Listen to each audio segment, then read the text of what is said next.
I told Mr. Minnick to say that.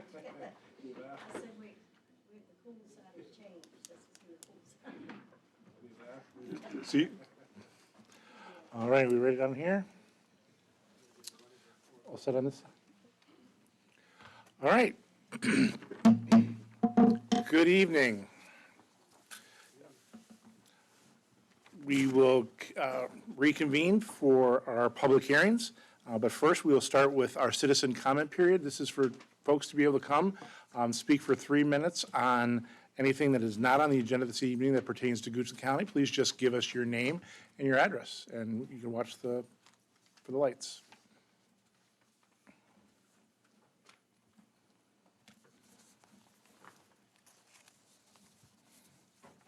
Michael McDermott. If you could just, there's a little button on the base there. Thank you, sir. I'm good at pushing buttons.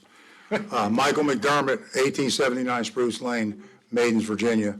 Honorable Chair Spoonhour, Honorable Interim County Administrator Alvarez, fellow supervisors, county staff, citizens, friends, neighbors. I just want to take a minute again to affirm the leadership in Goochland County for providing such a good vision and path forward that makes Goochland the kind of place that's attractive, not only to keep people here that have been here, but to bring new people in as Goochland continues to grow gracefully. I also want to bring something up I mentioned last month about the ability to do this on Zoom, and I still don't think we're there yet, but I think we need to offer that option to people, respective of COVID. Goochland has always been, on the technological forefront, cutting edge of providing services to not only to be used internally, but to its residences. And to that point, I want to affirm the county for the transparency that's available on the county website. I remember quite a few years back, there were some issues of accountability. And now we have the ability to go back as citizens, see where our money's being spent, see what's happened at meetings, look at minutes, look at the GIS system. There's a wealth of information out there for all of us to take advantage of, to be, better citizens, better stewards of the community, and better watchdogs as well. So again, I want to thank everyone here, because I know it's not just the people that I'm looking at. I know all those daggers behind me. Most of them feel the same way about Goochland and how it's run. So again, maybe we can work on that Zoom thing for the meetings. But again, I want to thank everybody here in a leadership position for your continued stewardship of this fine community as Goochland continues to grow gracefully. Thank you. Thank you, Mr. McDermott. Anyone else?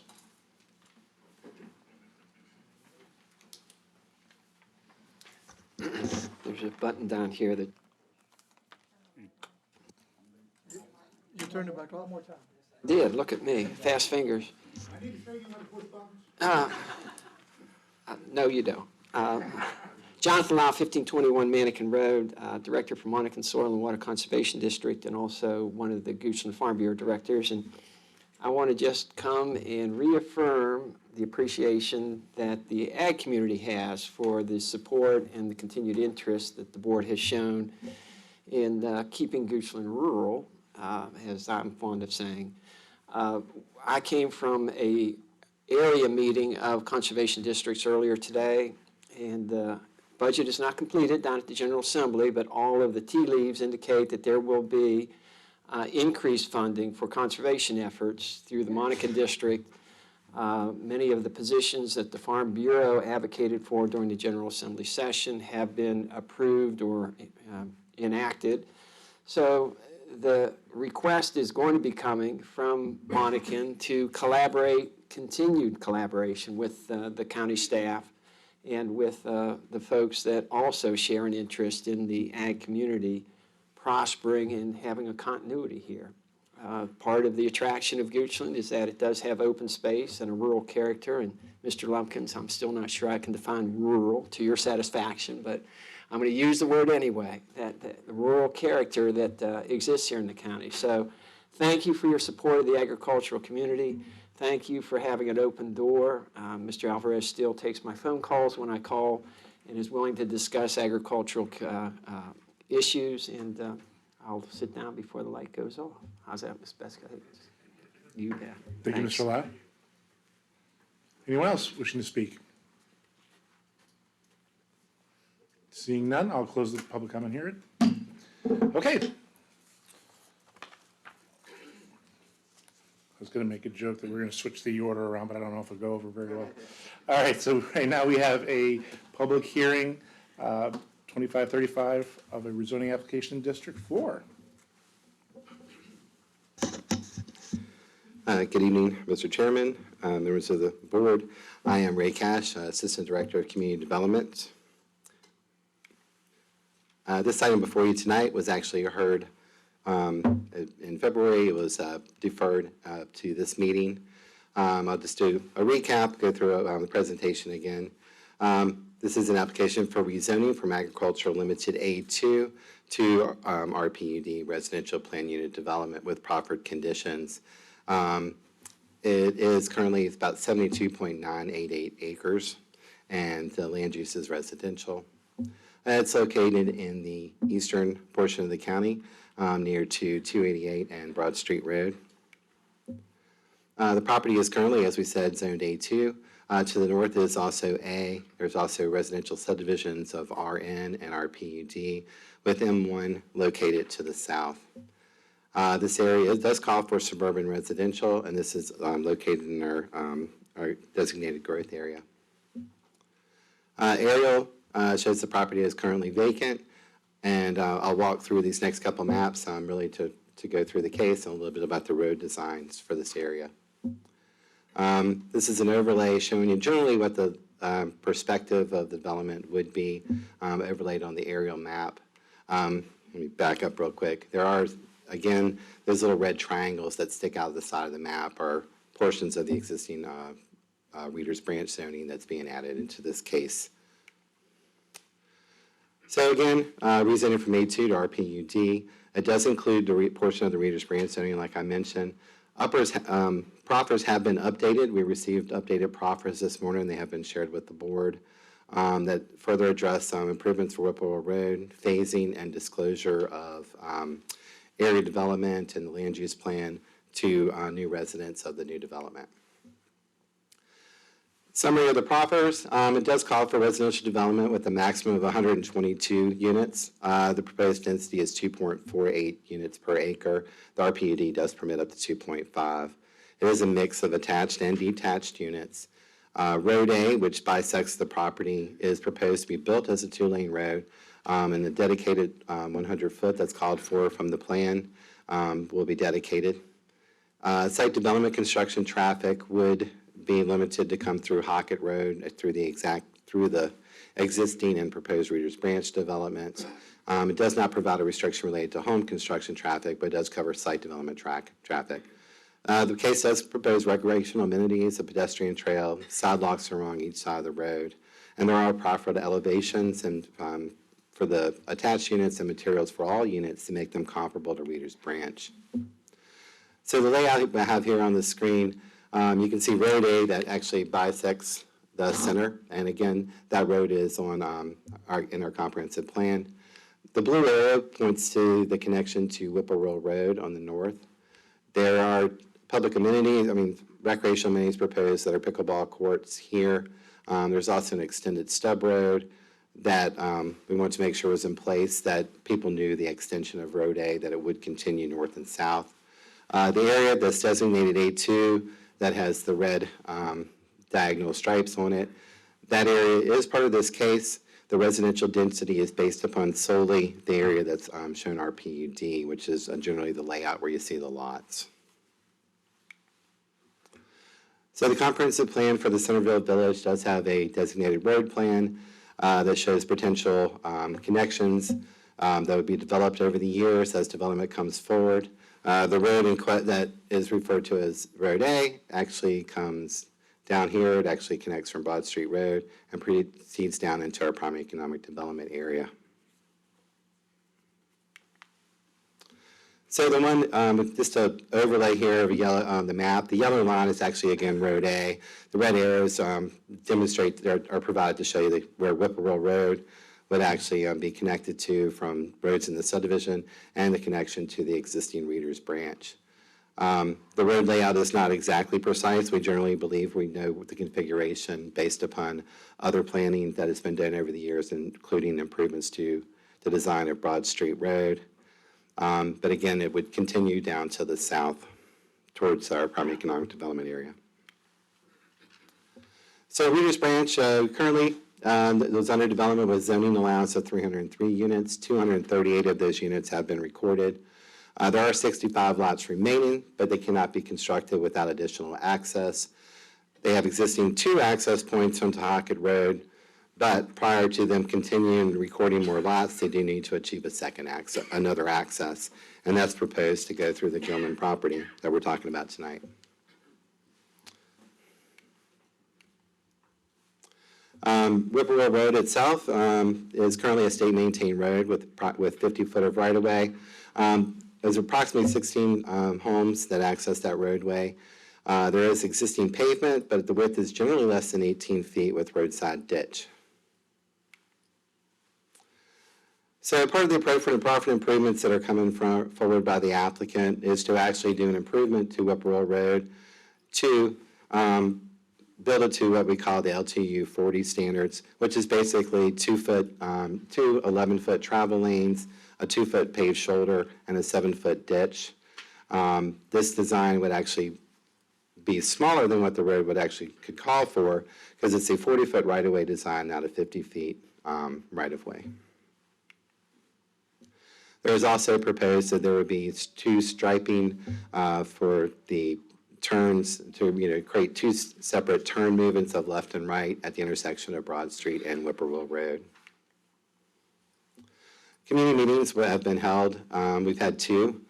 The first one was held in September. The concerns, of course, at that time were related to improvements to Whippoorwill Road, related to traffic, drainage, potential for sidewalks, concern about disruption of utilities. There were additional questions and concerns about wildlife in the area, property values that we often see with new development. A second community meeting was held since the board's previous deferral of this case. That was held in March 2nd. The topics discussed there were primarily related to the improvements of Whippoorwill Road. The applicant did present options for improvements to Whippoorwill Road to include the installation of sidewalks along the eastern side, streetlights potentially on existing power poles, and asked for a community comment. There were other discussions that related to the improvements of Whippoorwill Road and the concerns with traffic, and additionally, there were questions that came about regarding future development potential of the area. Citizen comments have been held, have been received at each of the Planning Commission and board stage, generally around the topics that we've covered before here. There is concern, again, that came forward that had requested a deferral at one point for the board, and actually that meeting was canceled due to weather in January. We have recently also received an email from Whippoorwill Road residents stating their opposition to the access through Whippoorwill Road. So citizen concerns, sort of a summation: traffic impact on Whippoorwill Road, the improvement impact potential on Whippoorwill Road through the road fix, construction traffic impact on Whippoorwill Road. Again, the proffers only cover site development traffic. There was also concern from the adjacent Reader's Branch neighborhood regarding the potential for the attached units to be a part of this new development. So again, we'll go through a sort of summary of the proffers to where we are today, the current proffers. Again, maximum of 122 units. Road improvements have to be done prior to the first certificate of occupancy, and that would include the improvements to Whippoorwill Road, dedication, design, and construction of 2 lanes of Road A, right turn lane taper at Broad Street Road and Whippoorwill Road, and a right turn lane from Whippoorwill Road onto Broad Street that's striped or constructed with stacking addressed. Site construction traffic, as I mentioned before, would come via Hockett Road through Reader's Branch. There are proposed upgraded buffers along Road A and adjacent to the terminus of Whippoorwill Road. Elevations of materials have been proffered: sod, irrigation, sidewalk, street lighting, The street trees, street lighting, the proffer is actually limited to make sure that it doesn't exceed what we'd expect for residential character. There is not a proffer that requires the provision of streetlights. Lots do not include a floodplain. There is HOA ownership of the large A2 property. That's a portion of this application with the proposed pedestrian trail that goes through that area and also around the property. So today we did receive proffers that were changes. A couple are changes to existing proffers, others are new proffers. There is a proffer calling for a disclosure to new residents of the proposed development to be given information regarding the comprehensive plan development land use in the area. Staff does have some concern about the clarity of the information in the disclosure. It also references that it would be provided in deeds. It would be inappropriate to provide a requirement for the developer to give information in the deeds. There's also a phasing of building permits on the property, which limits the number of building permits that can be issued to 10 before April 1st, 2024. Again, before 2024, there is going to be ongoing completion of Reader's Branch, pursuing plan approvals, and the construction of required improvements will generally be taken care of during that time. There will be no limit on permits after the 2024 date based upon this proffer. There was a change to proffer 8A, and really that was just to clarify that the sidewalks would be provided on internal roads only within the property. Should there be sidewalks provided on Whippoorwill Road, that is part of the proposal that we'll discuss on the next slide. So the applicant does propose installation of sidewalks on the eastern side of Whippoorwill Road if the construction easements are granted by the lot owner. So to explain that, there is the 50-foot right-of-way. When you have a ditch design, typically you're going to have your sidewalks on the lot side to make sure that that everything flows, drains properly into the ditch. Also to make sure that the sidewalks are built at the proper grade for safety and for people to easily walk upon them. There's typically some additional action, clearing, perhaps some grading down to the yards to make sure that it flows down properly. You don't want right adjacent to the sidewalk a drop or a chop off of the adjacent lot's property. And so a 10-foot construction easement, temporary construction easement, would probably be necessary from the applicant. Now, again, based upon the email we've received in the community meeting that we had previously, the community has indicated they're not receptive to the sidewalk improvements. The additional proffer that was added with 2F was also provision of street trees along Whippoorwill Road and a payment to the county in the amount of $25,000 for Centerville or East End Trail pedestrian improvements, and those are generally within the area. In fact, the East End Trails would actually potentially connect to that pedestrian trail that is being proffered with this case around the development. The above, each of those would have to be provided prior to the first certificate of occupancy on the subject property. And again, these proffers came in today. Staff is trying to evaluate and give comment as best as we can in this short time. Other staff concerns is the timing of the buffer improvements for that. Our ordinance is kind of unclear on that, and that's been a concern recently for that. And then timing of the installation for the pedestrian trail, it's kind of late in the development stage, for that. And we'll basically, because that's on the far eastern side of the property, that's really bisected by Road A. So that's in the presentation. Staff, of course, is available for any questions. Thank you, Mr. Cash. Before I turn it over to the board for questions, I'd like to just take a moment to sort of, I see a lot of new faces. I know when I come to things like this, I kind of like to know what to expect. So just take a minute to just explain how this is going to work tonight. You just heard the staff presentation. The board will have the opportunity to ask questions, and then we'll ask the applicant up, and we will also ask them questions, and then we will open up the public hearing. That's a chance for you to come forward, make comments, ask questions that either the applicant may come back and answer or the board may try to get to an answer for you. But that's your time to really make your comments and speak.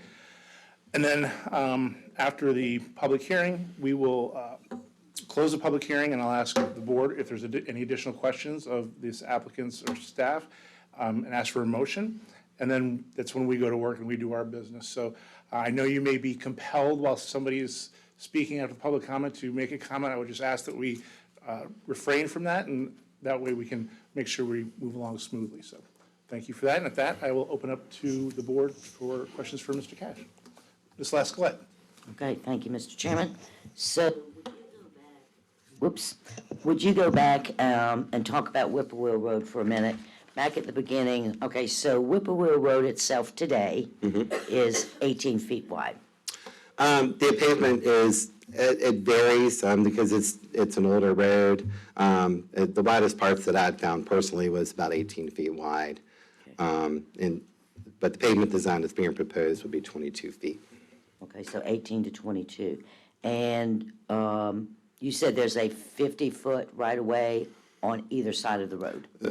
Well, right, it's a 50-foot right-of-way that was standard and Total recorded with the 100? property. No, a total of 50 feet. So it would be 25 feet from the center line. But Okay, center line's pretty close in the layout of where it currently sits. right. And you also mentioned, okay, so we're going from 18 to 22, so that's, we're eating up 4 feet of our 50. Then, what did you say about 7 feet for, I missed that. Yeah, let me get back to the pavement Yeah, I'm design. not It's sure I easier for caught both all of us to that. walk through it that way. Oops, now I'm gonna go too far. So actually, what it is, so you'd have 11 feet, 2 travel lanes of 11 feet wide. And then, so that'd be a total of 22 feet. Right. You'd have a 2-foot shoulder that's paved, and generally a grass shoulder that transitions into the ditch, and the ditch should be about 7 feet minimum That's each side, on each side, right? okay? Okay, so 20 feet, 2 feet shoulder on each side. Is that it? Right, so in the 7-foot ditch. So you'd have, so that's On what each generally side. comes out on each side, right? Okay. What we've seen so far, their preliminary layout from the applicants, the ditch lines are pretty close to matching where the existing right-of-way would be. So, I have to do the math. And I will. And the last question for right now is Whippoorwill Road obviously comes to Broad Street, Correct, and at the other end, it dead ends. correct. It dead ends at the subject property. Right. And is that, is there a cul-de-sac there? There is, it's not a very well-established one. It wouldn't pass standards today, but it's hard, I can't tell if it had been there at one point, but it's really more of just a stop with a small transition that you can turn in. Right. And is that, is Whippoorwill Road stubbed at the property line? Correct, it stubs into the Gilman property. All right. And I reserve my right for more questions later. Okay. Thank you. Okay, board. Any other questions before we ask the applicant to come forward? All right. Would the applicant like to come forward?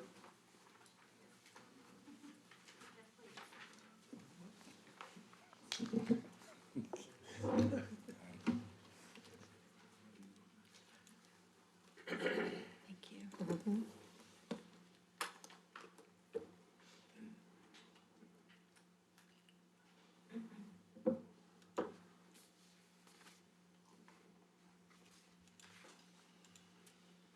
This is weird.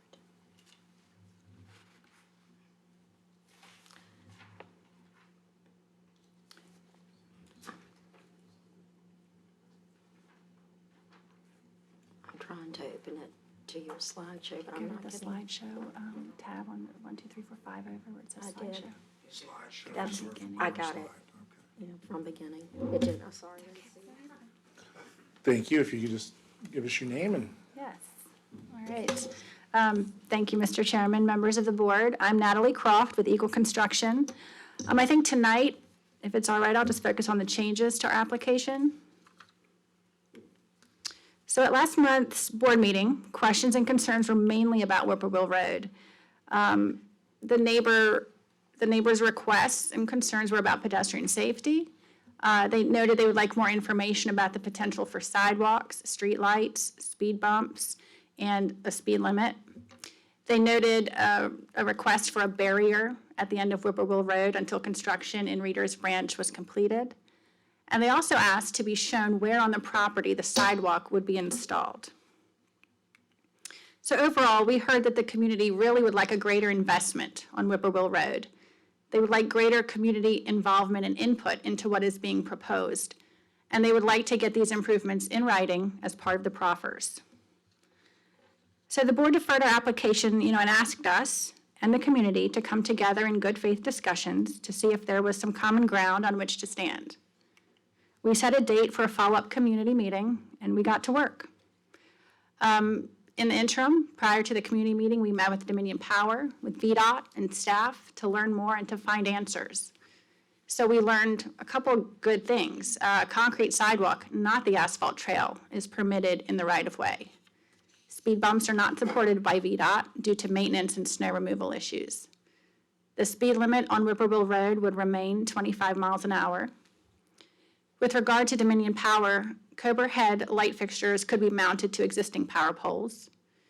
And then the barriers that were suggested are really governed by zoning and subdivision ordinance requirements and fire and EMS regulations. We staked the entire length of Whippoorwill Road. So here, I know it's hard to see the little pink flags flying on the picture, but the red circles are showing where the flags are located along the street.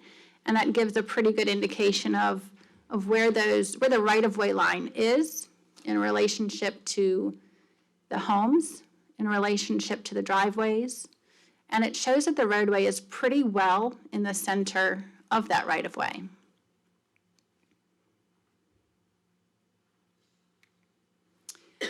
We also worked with our engineer to explore the feasibility of installing sidewalk along Whippoorwill Road. Our engineer spent considerable time making sure that a sidewalk would fit within the existing right-of-way. And he produced two designs for us. One showing just the roadway in that 50-foot right-of-way, and one showing the sidewalk within the right-of-way, making sure, again, that everything would fit. The top slide, the top image, has the sidewalk on the left side there, and the bottom really is the same, just without the sidewalk. So on March 2nd, we held our follow-up community meeting. It was very well attended. We presented the requested information, exhibits, and answers to those questions asked at the board meeting in February. We also created a map board of the street. We asked the neighbors to note their preferences for streetlights and sidewalks on the board using color-coded stickers in order to help us get a better idea of overall neighborhood preferences. Unfortunately, the neighborhood declined to participate in that activity and instead sent a note with an overall objection to any connection to Whippoorwill Road. Although we acted in good faith, took the board's comments to heart, researched the information the neighborhood asked, and showed up with answers and options. We had no input to go off of, so we turned again to the comprehensive plan, which strongly encourages and advocates for pedestrian connections throughout county village areas. So in addition to the previously proffered improvements to Whippoorwill, we have added a new proffer to install a concrete sidewalk within the eastern side of the right-of-way, subject to receiving the necessary temporary construction easements from the adjoining property owners. In the event we are not granted these easements and are therefore unable to build a sidewalk, we are still committed to making the investment and are proffering street trees to enhance the Whippoorwill Road streetscape and a cash proffer to contribute to pedestrian facilities elsewhere in the village or in the East End Trail system. Other added proffers were noted by staff and include installing sidewalk on one side of the short extension of Whippoorwill Road that enters the subject property, limiting the number of building permits to be issued prior to April 2024. And as Mr. McDermott noted, there is a wealth of information online, a wealth of information on the county's website. We are proffering to do our part in improving public awareness of the county's comprehensive plan as it relates to the Centerville Village, the land uses, the county's transportation network, and public facilities.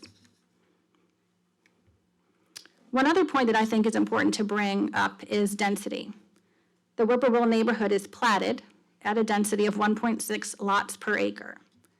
Our proposal for the Gilman property would have a maximum density of 1.7 lots per acre over the entire parcel. Our plan creates a high-quality, highly amenitized neighborhood.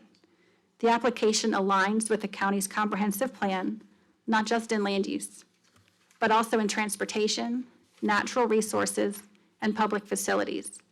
It is also consistent with the county's arterial management plan and the county's parks, recreation, and facilities master plan. We appreciate all of staff's guidance and time on this case. Respectfully request your approval this evening as recommended by the Planning Commission. I'm happy to answer any questions that you might have. I can also kind of tick off the questions that staff brought up as well. Thank you, Ms. Croft. Last time we got together, we heard that folks wanted to come together and it just wasn't happening. So I Right. thank you for making that happen. I thank the citizens for showing up to that meeting and doing that work as well. So we appreciate that. And at that, I will open it up to questions. Okay. Sure. Mr. Lumpkins? Quick one. Yes. Good evening. Good evening. Thank you. I think Mr. Cash touched on this, on your change of proffers. Well, I moved, let me go back to where, okay, 18. Within marketing packages, comma, contracts, comma, and/or deeds, comma, the applicant shall disclose. I think it was the same sentence that Mr. Cash said the staff had a little question about the clarity, but Sure. I certainly have a question about the clarity. I can see it might take a little thought. You don't want to commit to putting things in deeds. Right. And so I understand the or option, because maybe you want some flexibility to think about Yes. what you're going to put into a deed. But the way it reads, it could be optional that you could just end up not doing the other things and put it only in a deed. And I would like to see you maybe make it clear that in marketing packages and contracts, it'll be in there. And again, it'd be nice to have it in a deed for later, but I can understand that there's some hesitancy about that. But I'd like to rephrase that so it's clear that you will put it in marketing packages and contracts, if, or at least, I'm kind of telling you what I'm looking for, Sure. but I think you know what I'm seeking is that folks get this information, not when they're sitting down at the closing table, getting ready to receive a deed, but that they know ahead of time. The other item is your additional about the item, it would be 2F. Yeah, 2F. If all necessary easements are received by the applicant in a recordable form from adjacent property owners within 120 days of this rezoning. Yes. I guess I want to make sure that you're not expecting these folks to go out and hire lawyers to write up easements and whatnot. So just want to be clear that you guys are going to prepare easements and make it so that if people are receptive, they're not going to have to spend money and do any running down. Obviously, maybe if you present, is your plan to present easements, to have an easement drafted? Yes. And show folks? And obviously, some people may choose to say, well, let me have somebody else look this over. But Sure. I don't want this to be such that people have to take affirmative steps. No, sir, we would do everything to make it as user-friendly as possible. We certainly want to be able to construct the sidewalk. We think would be an asset to the Centerville Village. And we would have an easement agreement drafted, which of course the residents are welcome and would encourage legal counsel. But this is something that we would prepare for them. And so the way the numbers work, you projected like 50,000 to do the sidewalk? Yes, sir. And so you're projecting 25,000 to do the street trees, and you would take if the sidewalk doesn't work out, you would take the balance of your projected 50? Yes, sir. The investment number that we would be installing with the sidewalk is a $50,000 sidewalk. That was done with our estimating crew, our team looking at that and saying, okay, based on the length, the width, topography, we estimate that the sidewalk would cost $50,000 installed, constructed. We're not shirking the financial commitment or the financial investment on the roadway. If we are unable to put the sidewalk in, then we will make that investment in other ways, such as the street trees. We've already coordinated to get pricing on that, and that came in right between $24,000 and $25,000. And the remaining 25 out of for the total of $50,000 from the sidewalk, would go as a cash proffer to the county, so that there could be some pedestrian improvements in the village, since we would be unable to make our pedestrian improvement. All right, thank you, Ms. Croft. Thank you, Mr. Chair. Ms. Croft, just one question. Yes. Was the proffer saying that you need to get the permission from the deed, from the owners for the sidewalks? Is that if one person says no, then there's no sidewalks for the entire area, or how? Not necessarily. There might be places along the roadway where we can build the sidewalk within that 50-foot right-of-way without needing that temporary construction easement. Those spaces are not common, but they're along the way in spots. We would be asking for that 10-foot temporary construction easement as a blanket along the roadway, but if there are some folks who are uncomfortable with that, then there might be a chance on specific parcels where we're able to still construct it without needing that easement. Mr. Spoonhour, I don't doubt what Natalie says from the podium, but that is not in the proffer. The proffer just says if all the necessary easements are received, and then if not. So just to understand what the proffer language is just slightly different. So some easements might not be necessary to acquire. Okay, thank you. Sure. And that easement is necessary because in order to build the sidewalk, you have to get onto one side of it. So the sidewalk's going to be very close to the edge of the right-of-way.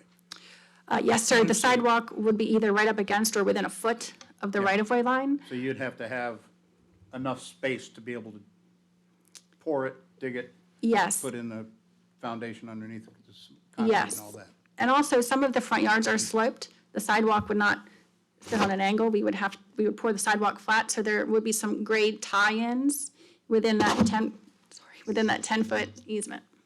All right, and then any areas you had to disturb, you would put it back the way it was before. Absolutely. Okay. The same or better. I have another question. The sidewalks, if the residents elected to do the sidewalk, Yes. would those sidewalks connect into the Reader's Branch pathways that you have planned Yes, yes, throughout they the would. neighborhood? So the residents would have direct access, not just on Whippoorwill, but they would be able to walk safely all throughout. Yes, sir. If you can see, ooh, there we go. So Whippoorwill Road comes up here. We would continue the sidewalk on this portion of Whippoorwill Road as it hits, and then the trail system is just slightly north. There would be access there.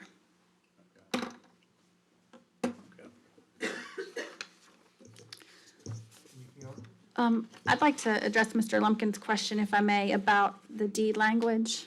We're happy to do a little housekeeping fix on that proffer, just to say, within marketing packages and contracts, the applicant shall disclose. Because I think there was a concern about deeds, really, that it's not really the appropriate place for it in deeds. So really, the appropriate place would be the marketing packages and the contracts, and that is something we are fully willing and ready to commit to. One other thing I want to clarify is that Whippoorwill Road is not platted as a cul-de-sac. The 50-foot right-of-way just goes straight down and stops. There is some extra pavement that is installed down there, but it's platted just stopping. Okay, thank you, Ms. Croft. Thank you.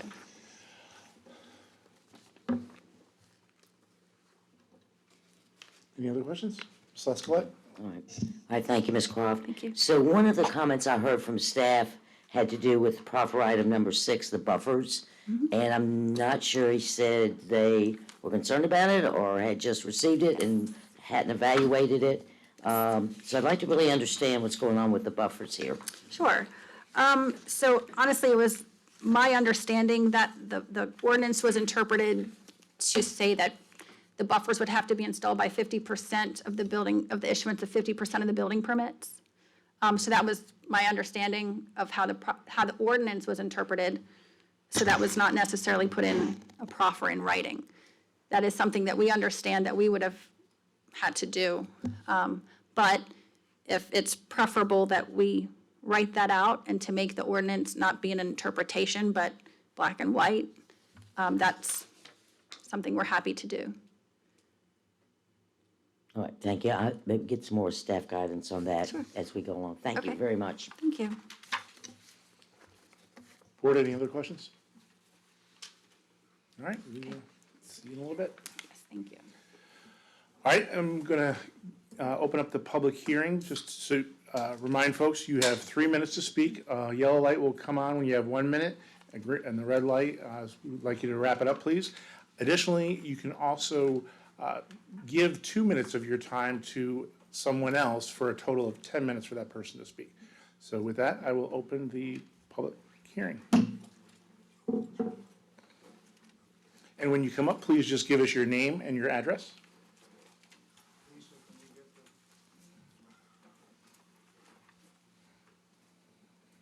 Good evening. Good evening. Hold on, let me get something in here real quick for you.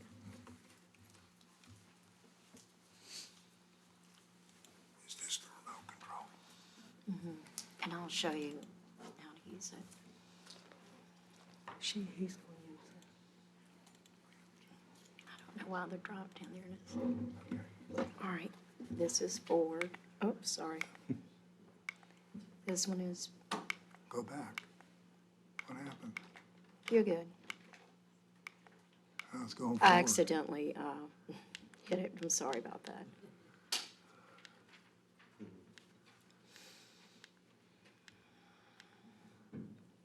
Okay, so I just want to hit the white one to Yeah, go just go forward. forward, and then Okay. this has a pointer right Okay. there, okay?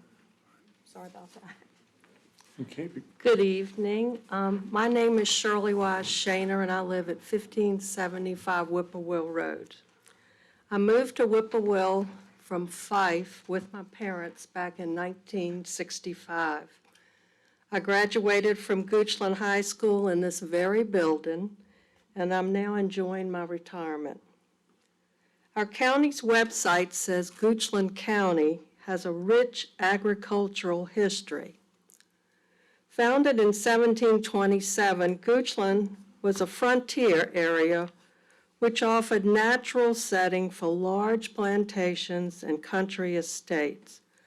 While of course much has changed since 1727, two things that have always been part of Goochland's quality of life are rural beauty and public safety. I object to the current Gilman property conceptual development plan on the basis of its non-rural character and its lack of public safety. My friends and neighbors here with me will now share the facts to support your denial of the Gilman property rezoning application. Thank you. thank you, Ms. Weister.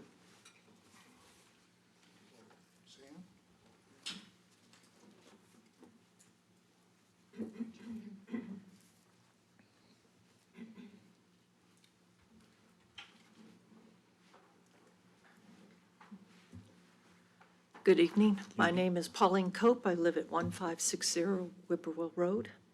I oppose the connection of Reader's Branch to Whippoorwill Road, and I defer the rest of my time to my husband, Sam Black. Thank you.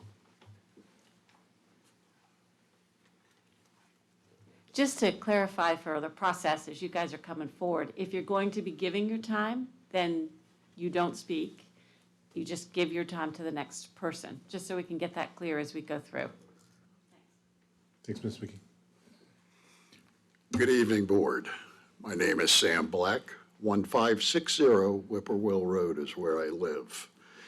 As you can see on the, it's all over the place, the maps given. In the mid-50s, Sam Marie Forest was platted as a rural subdivision, Whippoorwill Road being the sole artery to Broad Street. Now, 70 years later, It's State Route 1010. It's paved and developed with 15 single-family homes. Go ahead. 60 years later, April 2018, a large parcel of land adjacent to Samory was approved as a rural subdivision known as Reeder's Branch. They were proposing at that time 308 family homes. Now I think it's 303. It's over 300. Same developer now seeks to rezone another large parcel of land known as the Gilman property. This is at the south end of Whippoorwill Road, and with 122 single-family plats, originally 84, now 122. Developer says the planned lot sizes are smaller than those in Reeder's Branch. Using the current data from the GIS system, the average developed lot in Samory Forest, developed lot, a lot with a house on it, is 0.68 acres, while the Reeder's Branch representative average is 0.26 acres. That's a lot smaller than what we have. At what point does something stop being rural when you put a house on it? Go ahead. The conceptual elevations, as you can see, all show single houses, lots of land around them, everything's fine. But reality comes down to something a little different. This is reality. Houses crammed next to each other, postage stamp lots. This doesn't look rural at all. The rezoning plan before the board does not contribute to Goochland County Strategic Goal number 2 and preserve rural character. Merriam-Webster defines rural as relating to the country, country people, or life, or agriculture. Dwellings on the properties lesser than half the size of those in an established subdivision do not preserve rural character, and this plan must be denied.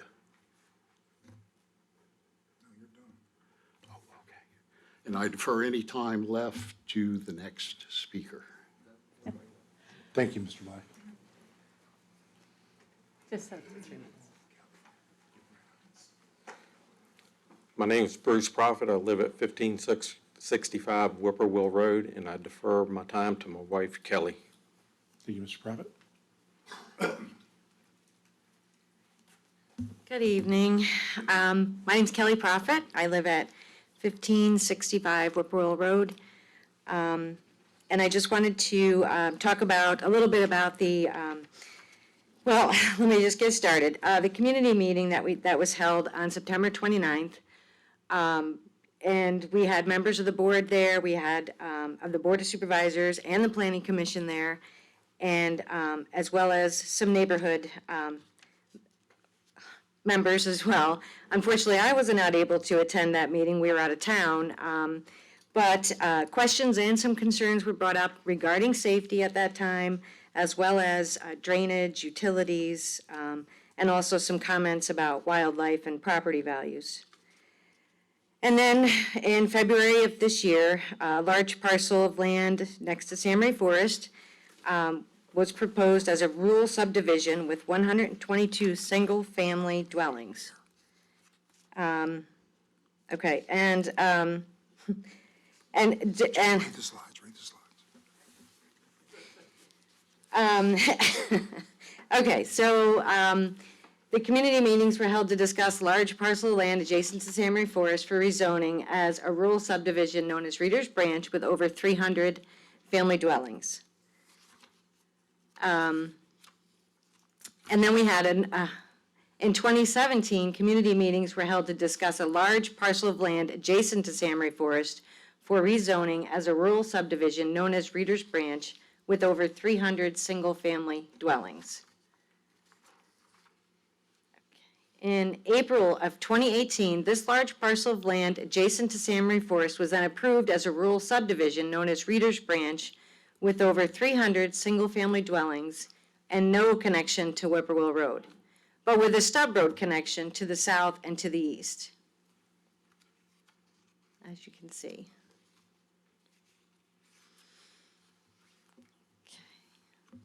All right, so then, just less than 6 months ago, we had that community meeting that I previously mentioned, talking about the Gilman property that was for zoning as a rural subdivision with 122 dwellings.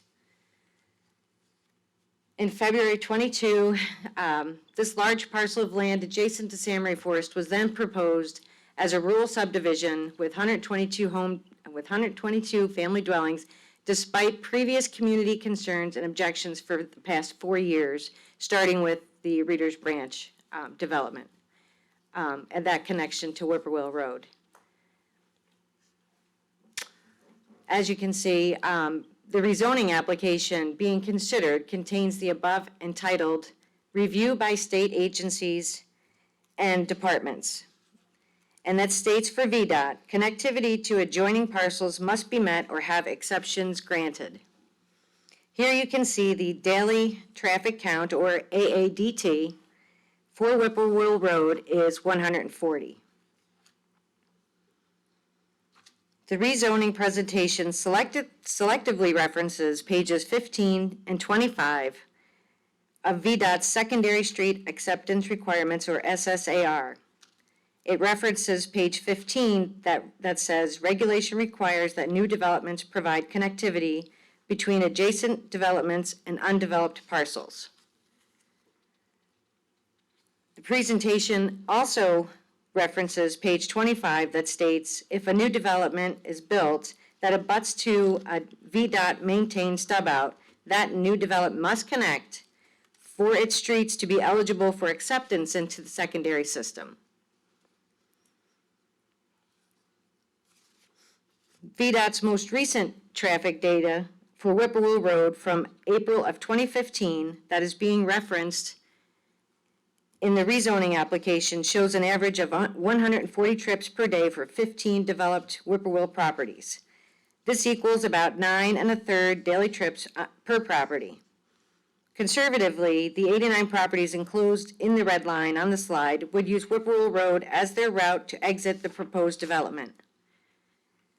With the 89 properties and using VDOT's data of 9 1/3 daily trips, the AADT, or average daily trips, jumps by 830 daily trips to a grand total of 970, which is an increase of 692%. Increasing trips by this amount on Whippoorwill Road, a 2-lane road with no divider, in a residential neighborhood is unsafe. We also consulted VDOT's own SSAR, which was referenced by the zoning applicant. Can I finish? To justify using Whippoorwill Road as a connection. We found on page 26 a very germane argument. Now that Whippoorwill Road is a safety issue, to not use it. Page 26 of the SSAR states there may be instances where the local government approves a site plan where the streets in the new development do not connect to the publicly maintained stub out in the adjacent development. The district administrator will commonly consider issues as if the stub out connection would be unsafe, neighboring land issues, and geometric requirements for the connection.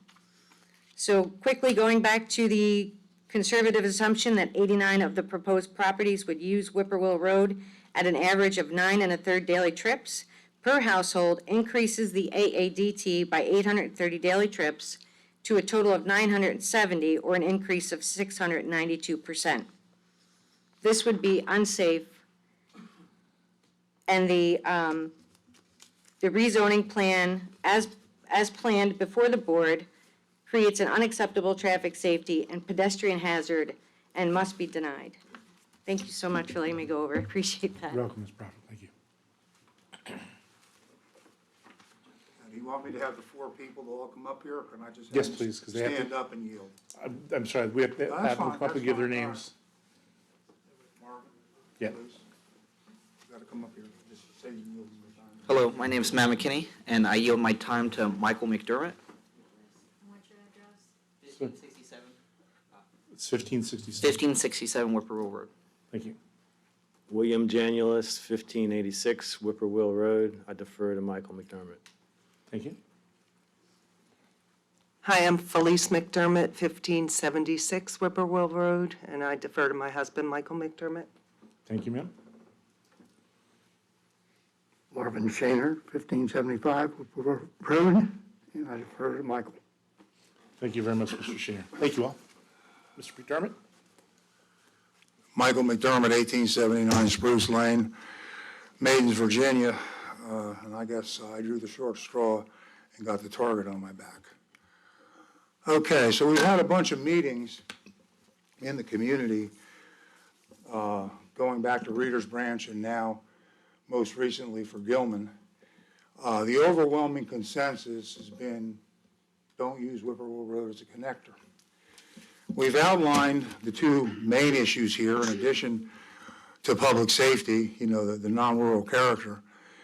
And I'd like to present the signed petitions with 130-some signatures to the board. That simply says, we, the undersigned Goochland County residents, object to the current Gilman property conceptual development plan on the basis of non-rural character and public safety, and submit this petition to the Goochland County Board of Supervisors on March 15, 2022, which is today. We only started circulating these petitions last week. Now, there's only 15 properties on Whippoorwill, so that would be 30. The bottom line is there's at least 100 other voters in the county that agree with us as the nature of this and why it should be denied from an overall perspective. So, you know, getting back to that second meeting we had on Gilman on March 2nd, where Whipple Road again was mentioned, and they started talking about sidewalks and street lights, and we were clear that we needed time to consider options. And we also wanted time to discuss things. And, you know, we had a question there about the street lights. And the answer was, well, you just got to send Dominion a billing address. So I asked the question, I said, well, what billing address are you going to use? The county, Markel Eagle? I just checked, Markel's market cap today is $18.68 billion. And they're trying to say, well, yeah, we'll give you street lights, but where do we send the bill? Now, Markel has now established a history of blurred intentions, misstated facts in community meetings, meeting minutes, rezoning applications, rezoning presentations, now on the Reader's Branch Homeowners Association website, which we'll get to. Now, here's an example. Yeah, they went and they put stakes out. This is Bobby Smith's property. As you know, Bobby has been recently widowed from her husband, who was one of the founding members of Centerville Company 5, Sammy Smith. Her house, the back of it's on Whippoorwill. It faces Broad Street Road. And this is where the turn lane would be. They don't tell you that widening it to what they're saying is going to be a great new and improved Whippoorwill Road comes within 5 feet of Bobby's back porch and removes that whole line of shrubs on her property, because that's where the edge of Whippoorwill Road's now going to be, less than 5 feet from the main entrance to her house, because she parks on Whippoorwill Road. You know, that last meeting, it came to us that all they were trying to offer us was different versions of lipstick on a pig. Turn lane, sidewalk, street lights, vegetative buffer, wider 2 lanes on a full easement. The overwhelming no to Whippoorwill connection is no. We don't want the lipstick. We don't want the pig. Any idea what pig looks better? Well, you know, the conceptual elevations versus the Reader's Branch reality. We showed you their conceptual elevations from the last presentation, where they show these nice freestanding 50 shades of gray shacks with nothing around them. We showed you how close together they are on Reader's Branch, and they're going to be even closer together in Gilman. Also in their presentation, they showed the Gilman townhouse clusters of 4, but they're really clusters of 5. They selectively quote from the secondary street acceptance requirement examples from pages 15 and 25, but they don't show you 26 that we found. This is the Reader's Branch Homeowners Association website. And they talk about Reader's Branch future sections. And, you know, you talk about putting lipstick on a pig, they refer to Gilman as the completion of Reader's Branch. Well, I thought Reader's Branch was already done and approved 4 years ago. Excuse me. Again, in their applications, both for Reader's Branch and now for Reader's Branch 2, Gilman, they check that their plan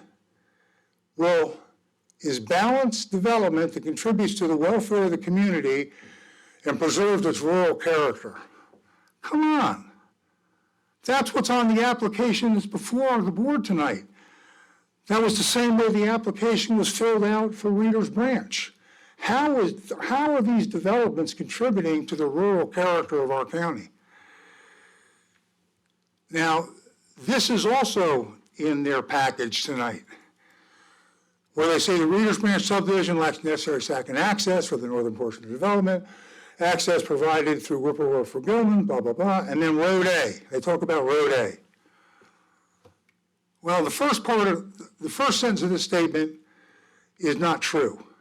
However, the second sentence clearly adds the evidence that Markel Eagle views Gilman as the final section of the previously approved Reader's Branch subdivision. You know, vision without execution is a hallucination. In the future, Road A, 5 years, 10 years, Road A needs to be a reality for Gilman, and it's not. It's a hallucination. You don't believe me?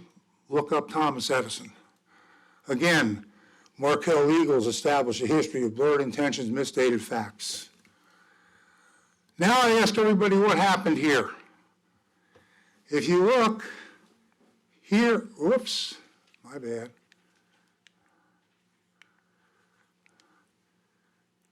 Here's Reader's Branch. Here's the Stub Road to the east. Here is Gilman, Reader's Branch 2. What happened to the Stub Road? They split it. They split it. Did they plan to split it? That's not what they had on their original plan.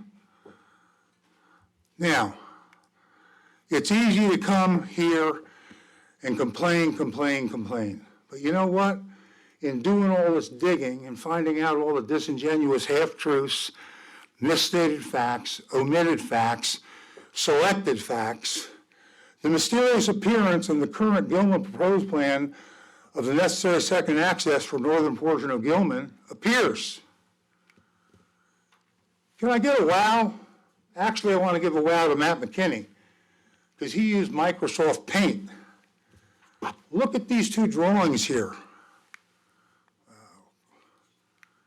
Notice how we have the roads that were supposed to be a stub road. They've now split. Look at what happens when we align them like this. We come right in to Gilman without using Whippoorwill. And here's your second access right here to the bottom of this road that they have now mysteriously split. There is a proposal. It's an alternative proposal. It may not be rural. You know, if they want to pack all, they want to count the entire acreage for the 122 dwellings, okay, and say what the acreage per lot is. But the reality from the GIS shows you that that's not it. I mean, you know, there's that legal saying, just because it's legal doesn't mean it's right.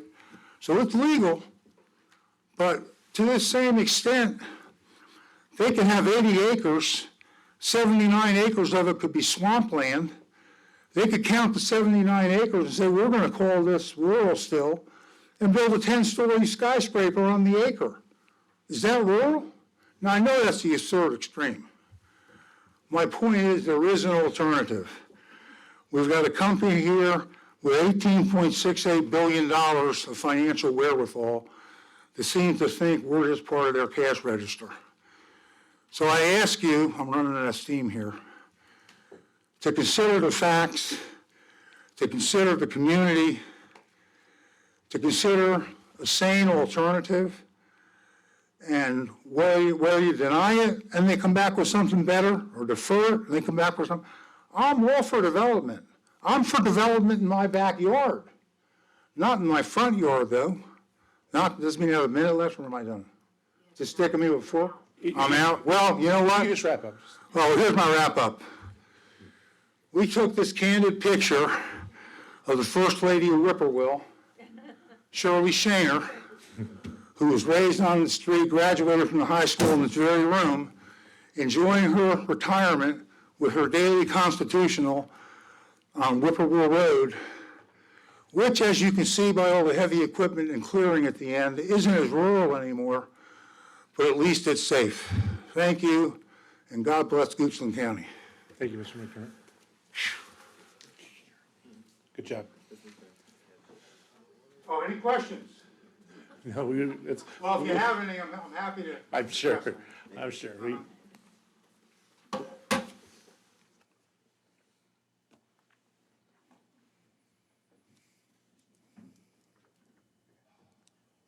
Thank you, Mr. Cash. Good evening. My name is Robin Daughtry, and I live at 12385 South Readers Circle in Readers Branch. Some of this has already been stated, but anyway, I'm going over it again. The April 2018 rezoning for Readers Branch subdivision permitted 303 homes, single-family detached homes. The new proposal for the Gilman property is requesting 122 homes, 32 of which will be townhomes.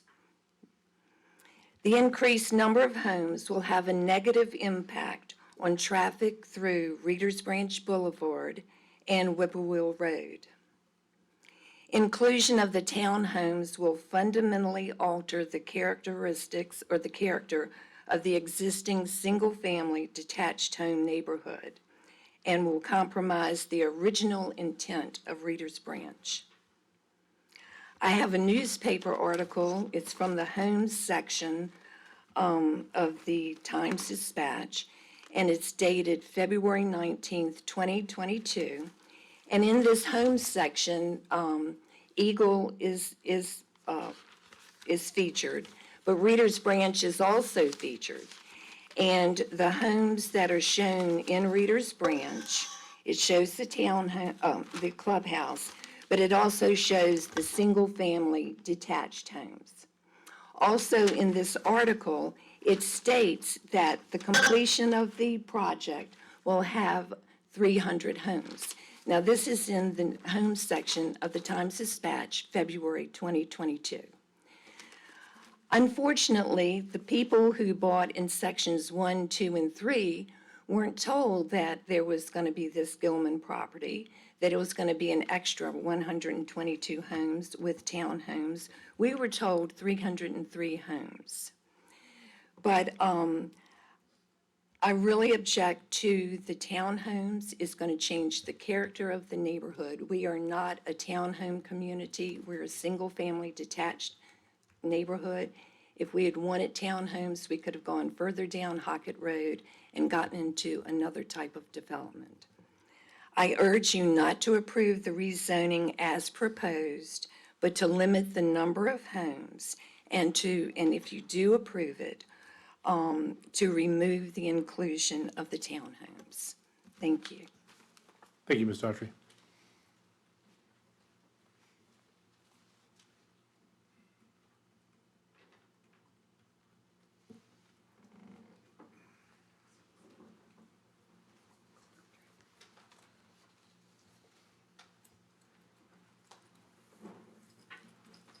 Good evening. My name is Dr. Leslie Welch, and I live at 1586 Whippoorwill Road.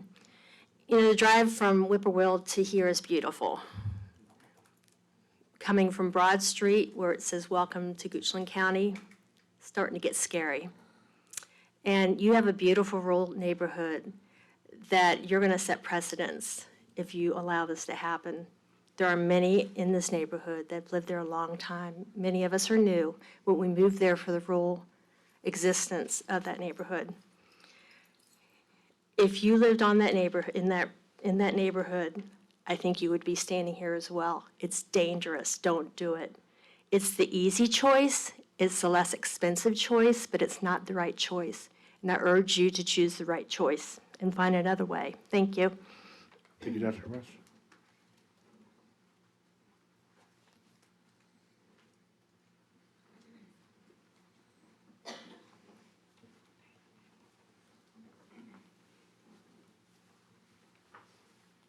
Mr. Chairman, members of the board, good evening. Thank you for what you do. I know it's not easy.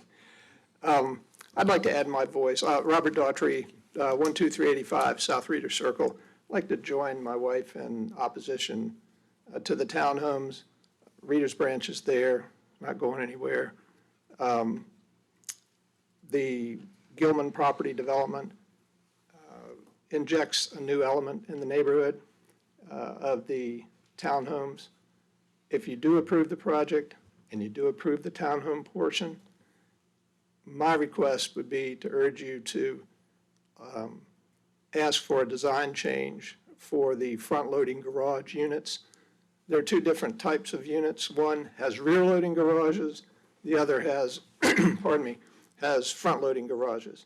From an architectural standpoint, a two-door front-loading garage with the tiny little front door to the left or the right says, when you drive up to it, welcome to my garage, not welcome to my home.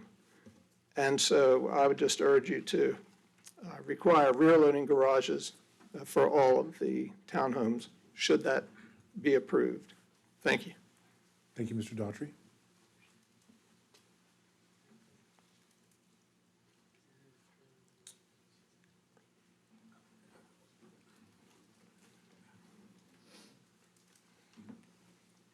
Hey, good evening. Good evening, sir. How y'all doing?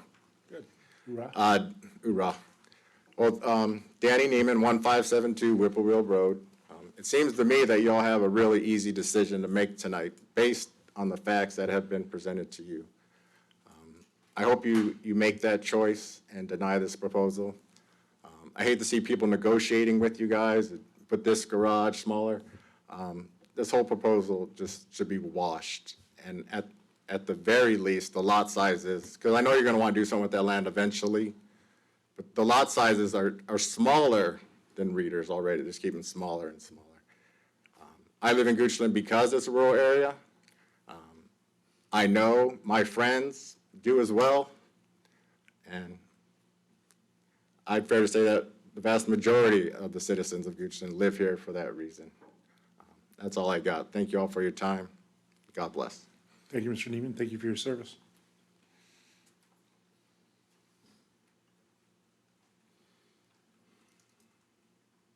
Anybody else?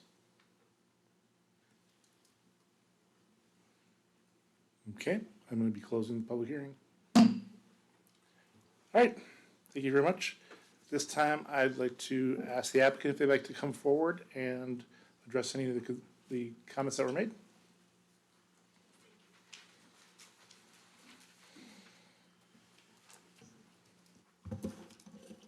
All right, thank you. Again, Natalie Croft. So one of the things I heard a lot, and I'm sure you did too, was that this is a rural area. Many areas of the county are designated for rural enhancement. This is not one of them. This is one of the county's designated growth areas. It's a village. It's a major village in the comp plan. It's where the county's growth should be directed and focused. Concentrating growth in these specific areas like the villages actually helps keep the rural areas rural by directing the growth to smaller locations. Strategic goal number 2 in the staff report talks about that this helps achieve that strategic goal number 2. Balanced development that contributes to the welfare of the community and preserves its rural character. Again, this is a village, so by focusing the development in the areas where the county has said they want the development to go, helps relieve some of the development pressure in the rural areas, and they stay rural.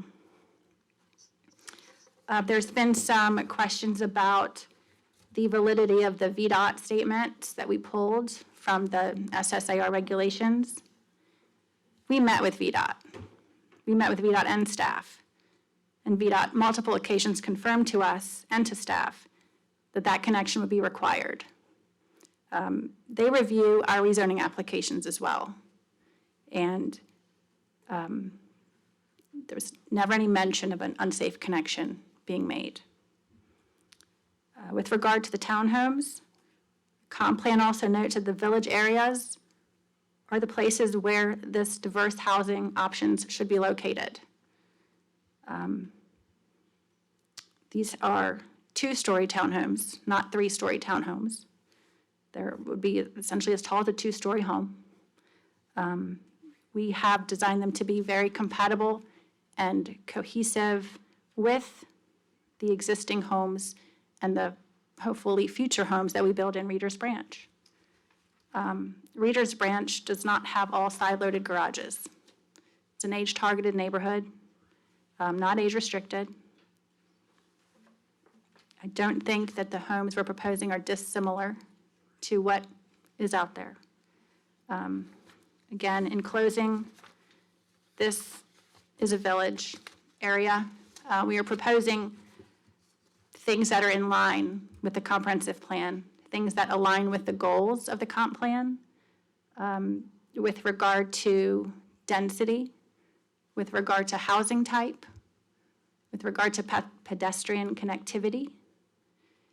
And again, VDOT has weighed in on this proposal and has noted their requirement to connect. Thank you, Ms. Croft. Thank you. Okay, board.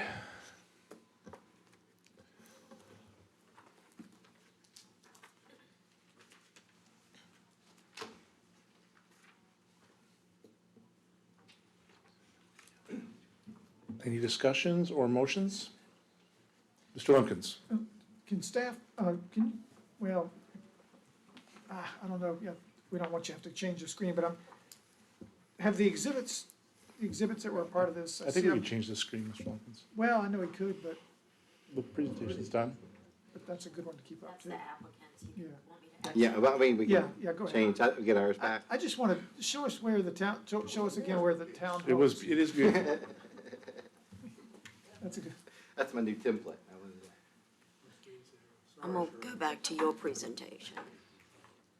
So, Mr. Cash, while he's doing the exhibits in our package, they haven't changed. I know problems have changed, but Exhibit B and Exhibit C, the elevations, those Those, right, those are the all same as current in our before. package, and they've been consistent for a while. The applicant hasn't changed those.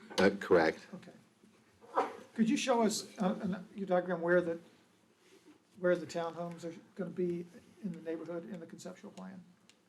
I certainly can. Where they're proposed? If I can head the right direction, I will show. No, you were there? Now I'm back. So it's this central area here. Okay. That's on the opposite side of the future collector road. You know, And this some of is- those are potentially would be alley loaded. It depends really on the concept, the depth of what they're able to establish during plan of development. Oh, okay, thank you for that. So, so this is a conceptual plan, and so that if they were to come back and rearrange things and try to move the townhomes on the other side of Road A, that y'all staff would treat that as like, no, it's not in accordance with the conceptual. Yeah, I think that would be a significant enough change. Now, if they sort of shifted them around in there, they weren't in that exact configuration, that's pretty consistent. I think if they got closer to Road A, that would probably be something we'd like to Or if they flipped revisit. them and put them on the other side of Road A. Or something, Mhm. yeah. And I think Ms. Lasclette was asking about buffers, and this gets me thinking about buffers. Are those buffers that you see between Road A and the townhomes and the other homes to the east, are those are in our number 6 buffers, right? Right, yeah, so what we've proposed is, I believe it's a 50-foot buffer on both sides of that Road A. They've also, working with us, we asked for an upgraded landscaping provision along that area. But again, to protect those future homeowners along that property. Thank you, Mr. Chair. Thank you, Mr. Johnson. Ms. Lascolette. All right, Mr. Cash. So, in reading, proffer number 4, density, it seems a bit confusing to me. No more than 122 single-family dwellings shall be constructed on the property. No more than 32 single-family dwellings shall be attached. I thought a single-family dwelling was a single-family dwelling. So that sentence is confusing me. So how are single-family dwellings attached? So so it's called for 122 dwelling units total, 32 of which can be attached. Traditionally, people would refer to those as townhouses. So basically, they share a wall. Yeah, I know what a townhouse is, but I'm just saying, the way it's written, they're calling them single-family dwellings. If they're attached, they're not single-family dwellings, are they? They are. So single-family dwelling, under our ordinance, you could have attached or detached. Okay. Single-family dwellings. Okay, so the way this is worded, they could be 32 in a row, right? Well, 32 could be attached. As far as row, that would, first off, we wouldn't, it's not really what's proposed here. There would also be concern for that because you end up having problems with fire about the way to get around the buildings. So they, most often in this, and I'd probably have to defer to Jamie, not sure how many we limit attached, but what the applicant's proposing here is a maximum of 5 attached in their layouts. And But they're not we're required by allowed the to be proffers, is that 150. right? They're not required to have a To limit it limitation to of 5? 5. No, not according to this. And I would just have to refresh my memory on what the ordinance says. I'm not sure what the limitation says. They are required by the proffers, Ms. Lascolette, if you consider the fact that proffer number 1 is the conceptual plan. Pardon me, which is this. And so they couldn't attach 32 of them because that would be in violation of this conceptual But plan. they could do 8. Well, again, it wouldn't be in compliance with the conceptual plan. The conceptual shows 5 in this case, so that's what we refer to. Also, there ends up being certain provisions for fire, being able to get around through building, and the building, be able to get to the rear of the buildings. So most often, in my experience, we'll also use that as a limitation. Right, so they would be limited to 5. Right, based upon this conceptual. Right, thank you.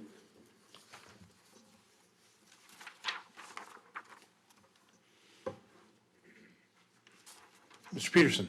Yes, thank you, Mr. Chair. Ms. Cashman, no, don't go anywhere. Nice try. You read the book. Thank you. Nice try. It appears to me that two people can look at the same thing and see it differently. I've heard this is very unsafe. I've heard it's very safe. So staff, you haven't weighed in on, is it safe? 25 miles an hour through a residential area, is this considered any more or less safe than the other developments around it with a 25-mile-an-hour speed limit? Based upon the TIA that was done, performed traffic impact analysis, that was done, discussions with VDOT as well. When you add, you have additional trips, of course, that come about on the road. It's not making it pass into any other type of road category. So no, it didn't reach the threshold where, our staff evaluation as well as VDOT's that there appeared to be changing this to an unsafe condition. We often see this type of development, where a new development comes in and utilizes the road, and that's part of the requirements that VDOT does have, as well as our public safety requirements that you have to reach a certain threshold for this.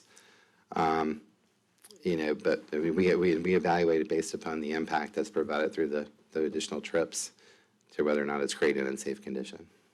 I think part of when the staff first saw this, we also wanted to see improvements to the roadway because it is an older road. So potentially that when you're talking about additional vehicles going down that road daily, we would hope that there had been upgrade pavements rather than the continual deterioration of what the pavement is and has been. It's alligated in certain areas, as it's an older road. Probably hasn't had the attention it deserved for the pavement. But with the improvements that were being made, we felt it would still remain a safe condition. So is there anything about this proposal that raises safety concerns, where you're concerned about the safety? I think one of the things that was brought up was, from the community, was brought up about the access or being able to walk along that roadway. That was one of the things, potentially for having some other sidewalk or other pedestrian improvement. We did have the conversation again with VDOT to make sure that this is remaining at 25 mile an hour speed area, that we could actually make sure that that's addressed and, posted. I think that's something that, the board, we can also work through the process with VDOT to make sure that there's posted properly and things like that. And the other improvements provided was to try to improve the stacking condition with the left and right turn lane, or really the restriping of that, to make sure that sort of traffic is flowing out of the neighborhood better, and not put additional burdens of wait times and stuff on the existing residents. Okay, it sounded like there was a lot of considerations, but I didn't hear something where this particular item is unsafe or this. Our evaluation is that we have not seen that it was creating an unsafe condition. Okay. VDOT did not arrive at that conclusion either. Okay, that's probably enough on that one. Let's try the other one that two people can look at and see it differently. I've heard that this is rural, and I've heard this is anything but. My understanding is the comp plan calls for suburban residential. Was that what I heard? That's correct. It does call for suburban residential on the subject property, the Gilman property, the property to the north. Pull that map up. It was Sure. one of the first maps, I think, in the presentation.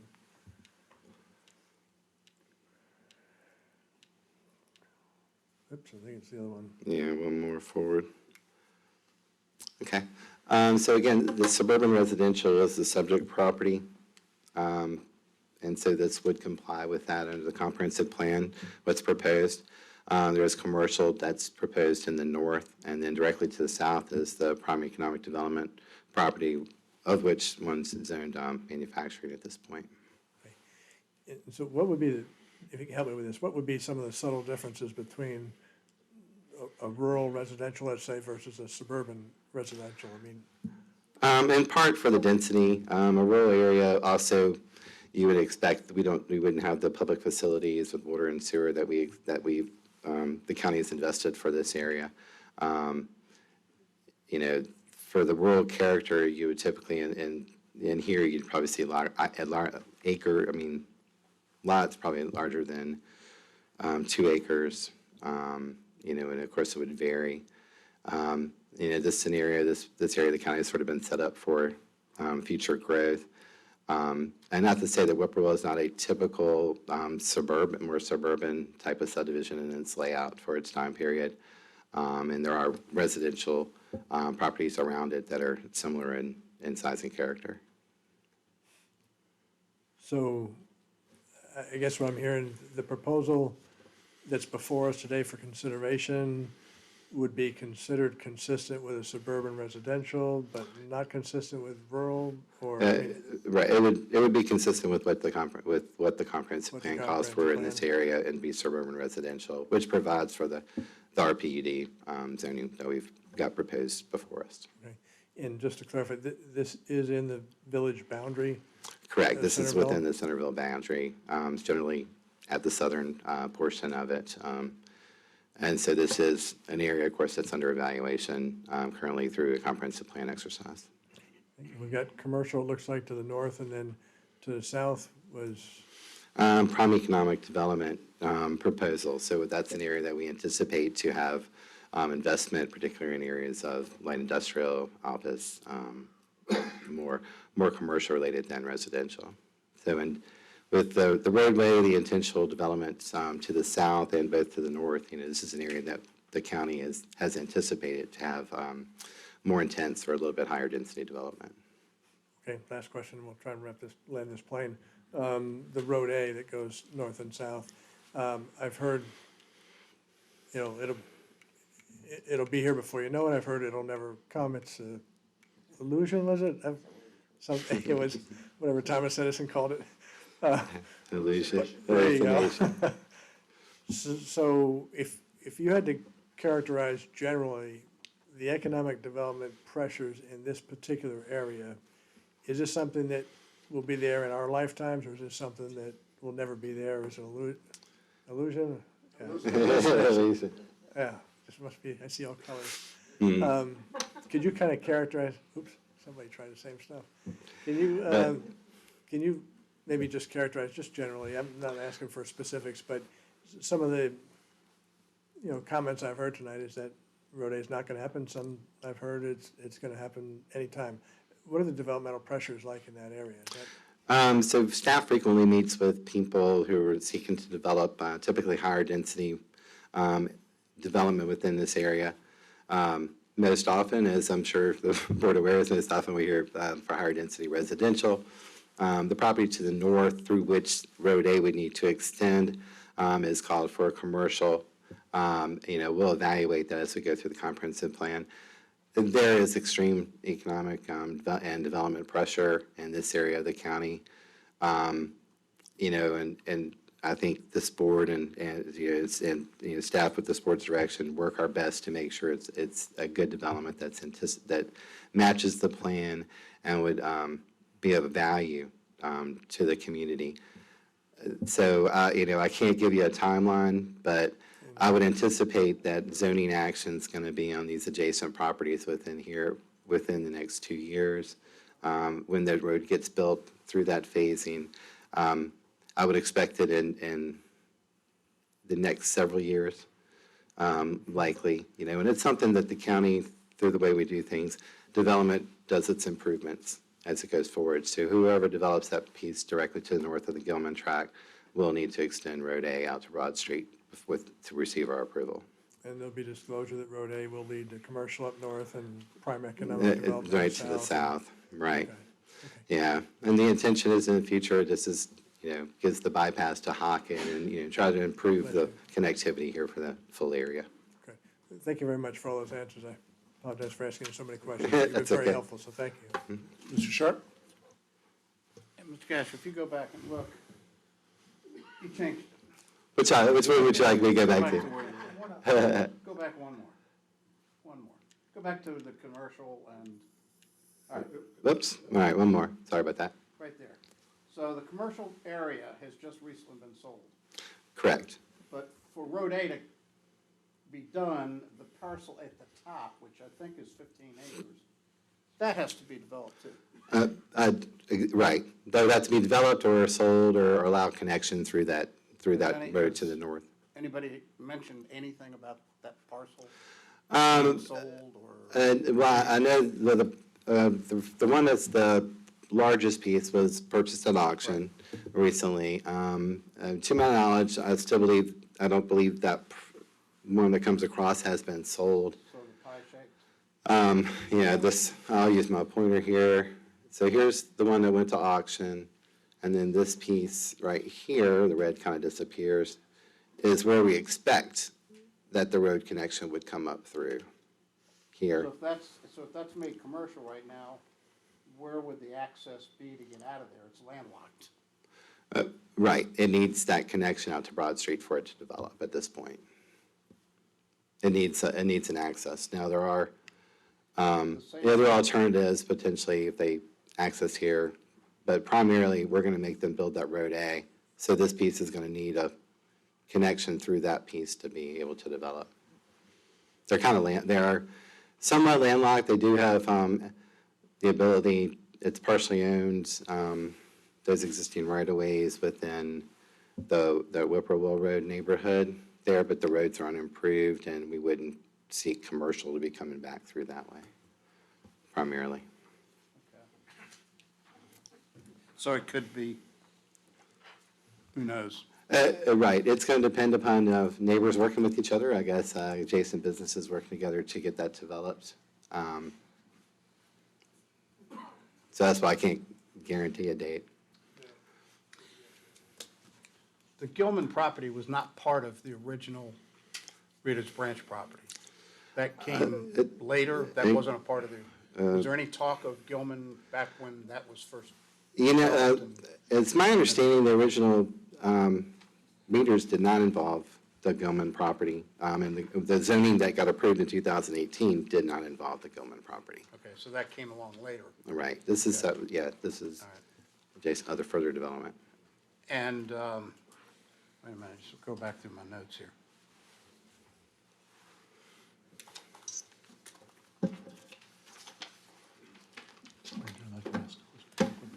I think that's, the right-of-way that was established, who decides a right-of-way when a road is built? Typically, your locality will establishment or VDOT will establish the typical right-of-way width and the type of road that should be built as far as road classification. 50 in Goochland is the most common, and it's our base requirement is 50 feet of right-of-way. All right, so that's on any piece of property? Right. If you're doing a residential development, we're going to ask that 50 feet of right-of-way. From the Road center doesn't, well, it's 25 feet from the center line to either way, 50 feet full right-of-way. Yeah. And the purpose for that is what? Going 50 feet gives you a little bit of flexibility in how you place your pavement design, especially if you end up, there's a variety of different pavement designs.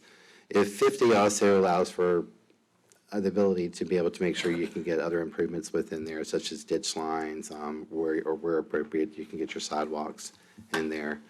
In my experience of development, it's probably the most, common put forward is a 50 feet right-of-way for the exact reason. And you could look throughout the county, you'll see 50 feet comes about even within private road agreements, but as well as especially in the public road development.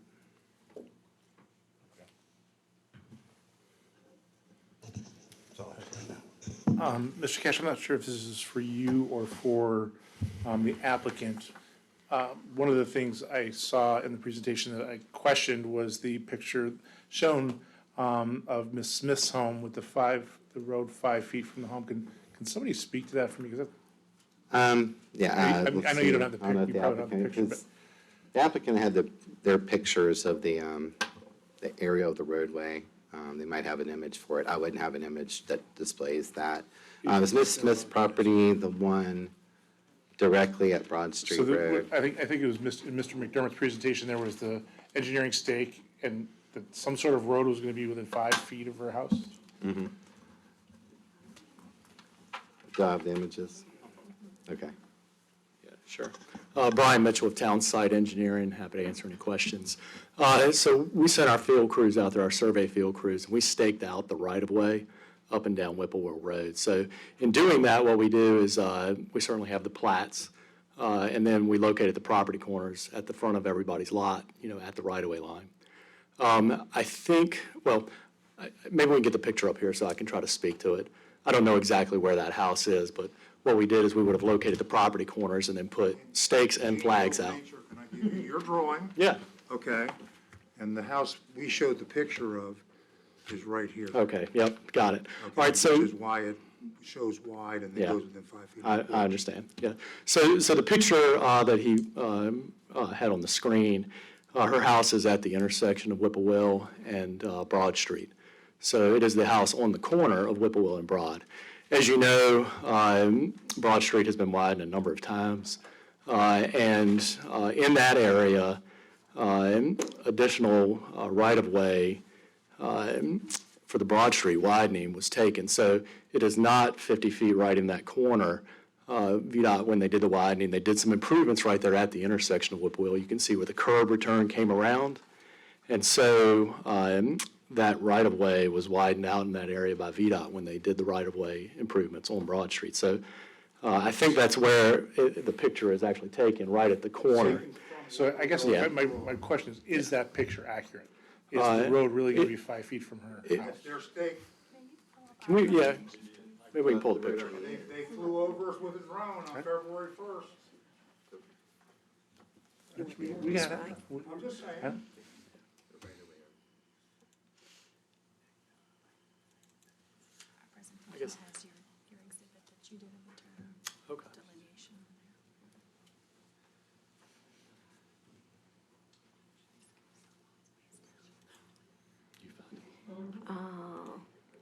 Wait a minute.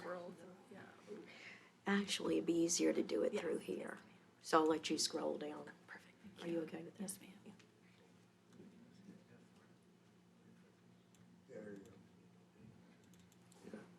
So, that's fine. Yeah, so we're not, let me say this, we're not taking anybody's land or anything. What we have done out there is we've staked out the right-of-way for it, which I think, well, I don't know if the pointer works here. Top one? Ah, there we go. So, I don't know the exact stake that we're talking about, but we would have staked out that corner right there, and we'd have staked out that corner right there. And those are existing right-of-way of Broad Street. Now, we aren't doing any improvement, that is the existing curb line that you see right there.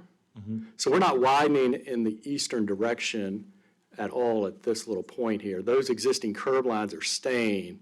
The widening that we pick up is when this road shrinks down in size and gets to be less than 22 feet, we're going to be widening that. So we certainly are picking up the, there's a fence line in here, and I looked at that, the stake is over the fence line. Can you explain the difference in the lines for me, please? So you've got the curb coming around to the west. Sure, yeah. And then the So street. the double black line is the curb. So can you point to where we believe the house is that's in that picture? It's under the trees. It's under here, It's in okay. here, So it's yeah. this side. Yes, It that's almost right. looks worse on the other side. Okay. Yep. And the stake, I believe it's one of these 2 points here. And the end of the road would be following the curb line. That's correct. We're going to be widening Whippoorwill Road in this direction. We'll be striping, there will be some widening, but it will be within the right-of-way line, which is that line that my cursor's on there, and that line that my cursor's on there. What happens is the existing pavement out here between the curb line is 36 foot wide, which allows for the 3 12-foot lane sections that you see there. That's correct. Okay, thank you. Yep. Board, any other questions? Quick question. Mr. Lunkins? Oh, Mr. Cash,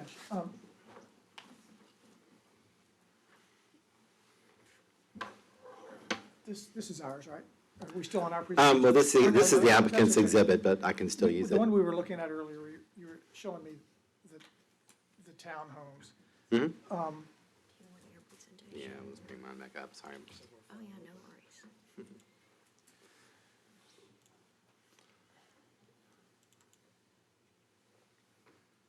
Sorry to make you jump back and forth there. I'm gonna let you, that way you can Yeah, navigate on I'll the just- left and see where you're going. Yeah, Yeah, I'm good, it's the thanks. one that we were looking at when I just.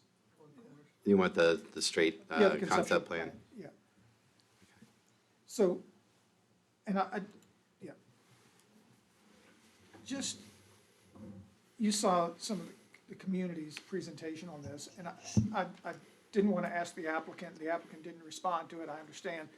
And I'm not asking you to evaluate it, but you saw where they suggested their solution towards the end of their presentation was to bend that bottom road, which goes up, to bend it down, drive it straight to the cul-de-sac there where it says Reader's Branch and printed, and then drop the other road down and tie it in where, the road that they have.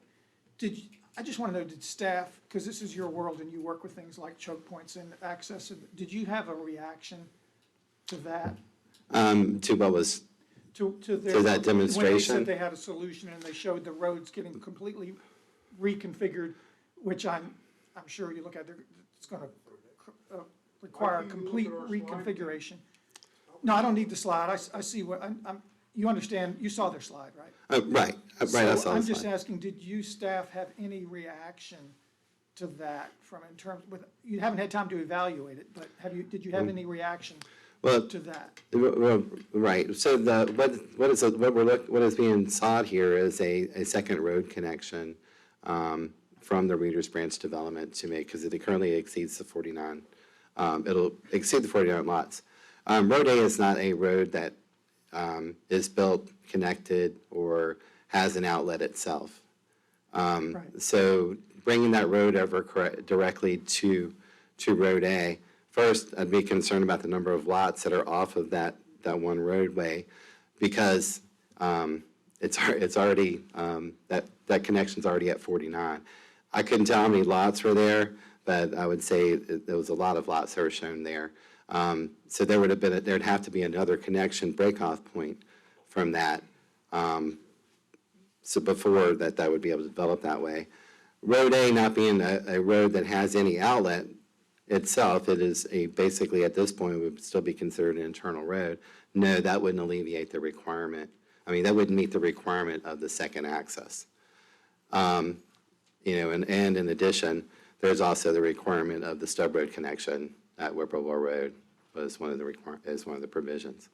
Thank you, thank you. I kind of wanted to acknowledge that we saw that. I didn't want to, you've done exactly what I asked. I wanted to just at least give me your impressions, and you've gone a little bit further. Because in the back of my mind, I had some of the same thoughts, like I'm not even sure that's going to meet the requirements, just the way this is configured. And I think you're touching on, just from my limited experience of seeing it all, show us how these things work. I had some concerns with that, and it sounds like you did too. You do. I did, yes. Thank you. Thank you, Mr. Chair. Ms. Husclett? I've got one simple question, I believe. So what is the density of this project? Let's see, I've got it back on my numbers here, sorry. 16. I have it in my staff report. So it's 2.4 is the density, and we base the density solely upon the RPUD portion. So the portion that's the A2 was not included for the purpose of calculating lots. And that's the consistent, for RPUD, because we do require additional open space and common area. The ordinance does limit the amount of floodplain and things like Bay areas that you can include. So we made sure the applicant based their density only upon the area that's being zoned RPUD. Okay, and so that's 2.4 per acre. Right, I think it's Right. 2.48. I think it was What is the specific. density of the Whippoorwill? I think the applicant's presentation had that at 1.6, I believe, 1.68 for their density. Well, they also had their property at 1.7, so that's why I'm asking. The 1.7, for the You're applicant, they saying referenced. 2.4, they said 1.7. Yeah, I think when she was referencing that, if she included the A2 piece as well, it would be at the 1.7. I haven't calculated in a while. I think it's 1.72 originally.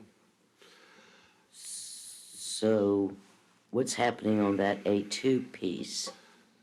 So the A2 piece will stay vacant, with the exception of having the pedestrian access through there. What was the one for your, with the A2? Total parcel is 1.72. Is that what it was? What was it? 1.7. Right. So if you include the entire A2 piece as well as the RPUD piece, the density for the Gilman property itself would be just a little bit over 1.7. Is that how we calculate it? No, what we did is we calculated to make sure, since they were pursuing the RPUD zoning, we based the density calculation upon what was just being included within RPUD. That's why we say 2.48. But if you sort of credit what's within the entire parcel, and again, we're trying to comply with the RPUD zoning district requirements, it would have been 1.7. Well, the only thing that's being rezoned is the RPUD, correct? Right, but the A2 portion was also included within the zoning case, and the reasoning is otherwise you'd have had this A2 piece out there that was unattached, undevelopable, would have been and landlocked. The developer agreed to keep that connected to this development to make sure that it's cared for and ultimately it becomes a benefit for the Reeders Branch neighborhood. So from a base density standpoint, the 1.72 would be correct. Unfortunately, the way the RPUD zoning is set up, you can't include so much floodplain area in your calculations.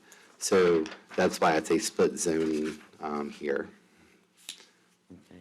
It's a little confusing, but from the RPUD density, they would comply with the RPUD's ordinance. If you look at a density, land use density for this area, it's actually a little low for potential suburban residential. Okay, so this Gilman property is a total, 72 acres, like 72.9 acres. so we're rezoning 49 of the 72. Is that right? To the RPUD. And the remaining piece of the property remains The A2. A2. So if they wanted to build on that additional agriculturally zoned property, they could do so, because it's part of this. It's zoning? part of that, but this case would limit it, that their building is limited to the RPUD area. They would have to meet the A2 requirements to build on that. Also, the land is not, with the floodplains and other environmental features in there, that area is not buildable. They have limited themselves also to the density of this property project to be 122 units. No, I understand that. So we wouldn't let them build on the A2 portion. Right, I understand that, I'm just trying to figure out, so you're telling me that the agriculturally zoned portion of this cannot be built on at all? Correct. Could not be built on. Thank you. What's happening to that? Is that being donated to the homeowner association? Proffer Yeah, 18, right. look It's at the part- last proffer. Yeah. Right, profit is, it goes to the homeowners association, so it's part of their overall system. They've also provided a trail system that goes through that. So may I ask a question? It might be that, Yes, sir. so, and this just, you're talking about this, just maybe go back and look at this again. You have the last two proffers, new number 19 and 20. The following proffers shall apply only to the property zoned A2 agricultural limited. And you talk about number one, the trail, and number two, the property, meaning the A2 area, the property shall be dedicated to and maintained by the homeowners association as a common area. So I think that would. That would limits it as answer- well. that's it. But that then raises a question, there's other common area in the RPUD side that you have not proffered is going to belong to an association, have you? I don't think it's been proffered, that is our. Ms. Crawford, please come to the mic. Right. Proffer 3. Proffer 3? On You're open being referred to space. property, Right. Mr. Lentz. And of course, the ordinance does require that you provide a certain portion And so amount open as that open space, space. open space equals common area? Okay. And vice versa? They're not separate, okay, thank you. Right. Mr. Peterson? It just occurred to me, in addition to safe, unsafe, and rural, suburban, there was another subject to interpretation that I think I heard, where maybe you can break the tie or help me give me some insight into it anyway. And that's the interpretation of the VDOT provisions that you either must connect or shouldn't connect. Can you help me with, do we must connect or do we shouldn't connect? It's a must connect. You'd have to make, there would have to be a determination for unsafe, and that decision would actually go to VDOT's district administrator. It's not a decision that's made here or by the staff. When the evaluation comes in for the TIA, the number of traffic and trips that are potentially evaluated for that, it didn't reach unsafe. So the threshold. VDOT provision, since they're gonna maintain these roads, is you must connect unless in their determination, they decide something is unsafe and they haven't reaced that conclusion. They have reached that conclusion, or we'd have to bring forward evidence where we really see it's dramatically here. Part of when we do the evaluation for these developments as well is how the road design is set up. And this one is intended, especially by its phasing, to divert traffic in a couple different ways. You try to discourage people from coming a long ways down from one neighborhood to another to loop back up through this way. And so that was one of the elements they worked out in their phasing of design. Again, based on the traffic impact analysis we received from the engineers who are experts in that, we did not determine that it would be an unsafe connection. Great. All right, thank you for calling the balls and strikes here. I have two questions, I don't know if they're quick enough. Once the sidewalks are completed, who's responsible for maintaining them? So if the sidewalks are installed in right-of-way, which is proposed, they would be VDOT's maintenance responsibility. Great. That's something we discussed, which is why I went from concrete to, I think the applicants at one point wanted to do pavement.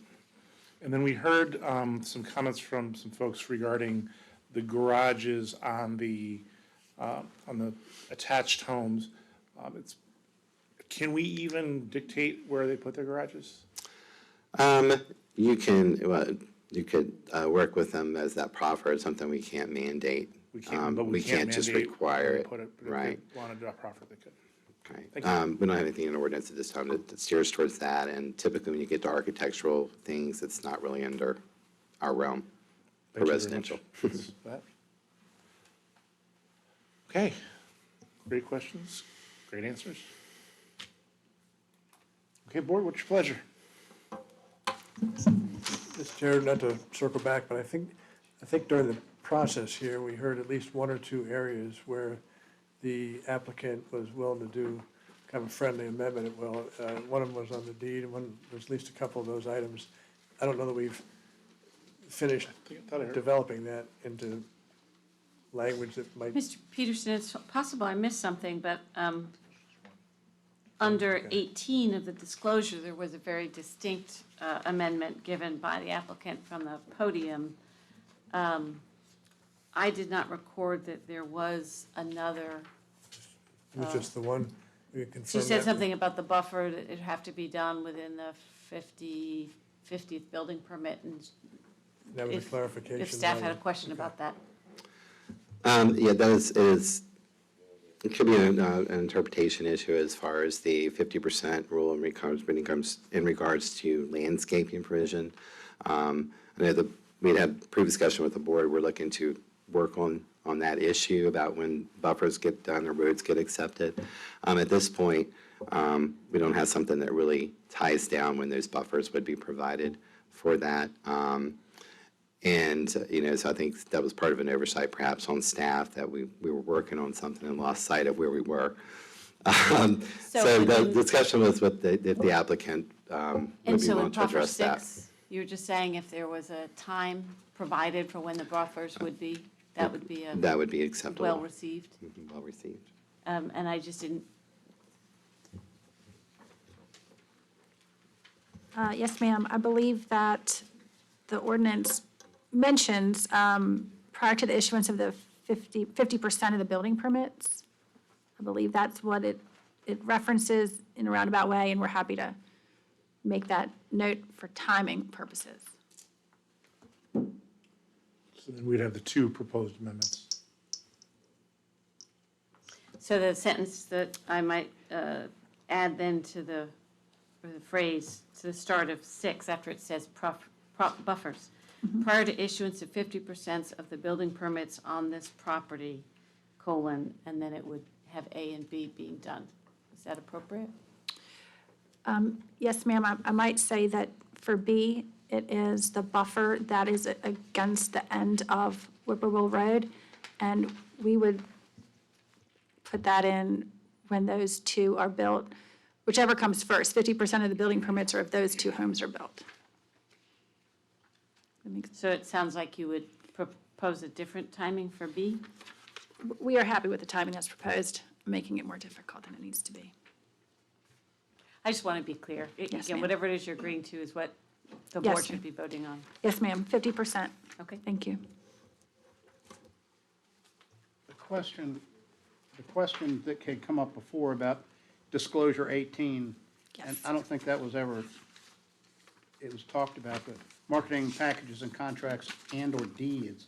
The question was, is deeds, is that appropriate? Natalie specifically came to the podium and said that she would revise it to say within marketing packages and contracts. Okay, and leave comma, out deeds. the applicant. Right. So And that is I noted amended that. there.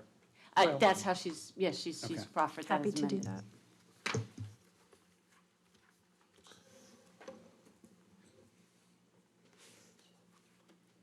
Okay, board? Mr. Sharp?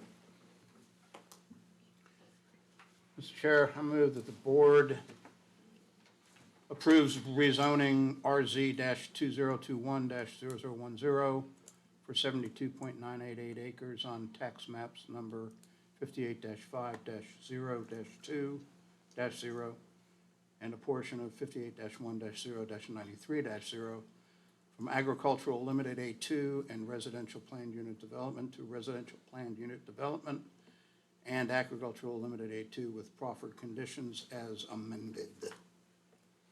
Thank you, Mr. Sharp.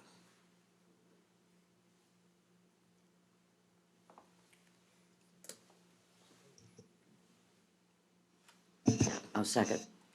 Okay, we have a motion to approve and a second. Any discussion? One other comment. Yeah, discussion. Okay. All right, thank you, Mr. Chairman. Well, so this is the kind of case that's the hardest ones for all of us because taking a community that's been there for a long time, on a road that's been there for a long time, that's in clearly a growth area. I mean, this is the portion of the county that we have said, as long as I've been on the board and probably longer, that this is where we want to grow. So it just really makes it difficult trying to balance everyone's property rights. Everyone in this room that owns property has rights. The applicant does, and everyone here does. So trying to find a way to get the yes is what we've been trying to do. Probably hasn't worked out as well as we had hoped that it would. But I do think this is the growth area of the county. And, 40, 50 years ago, it was rural. Absolutely.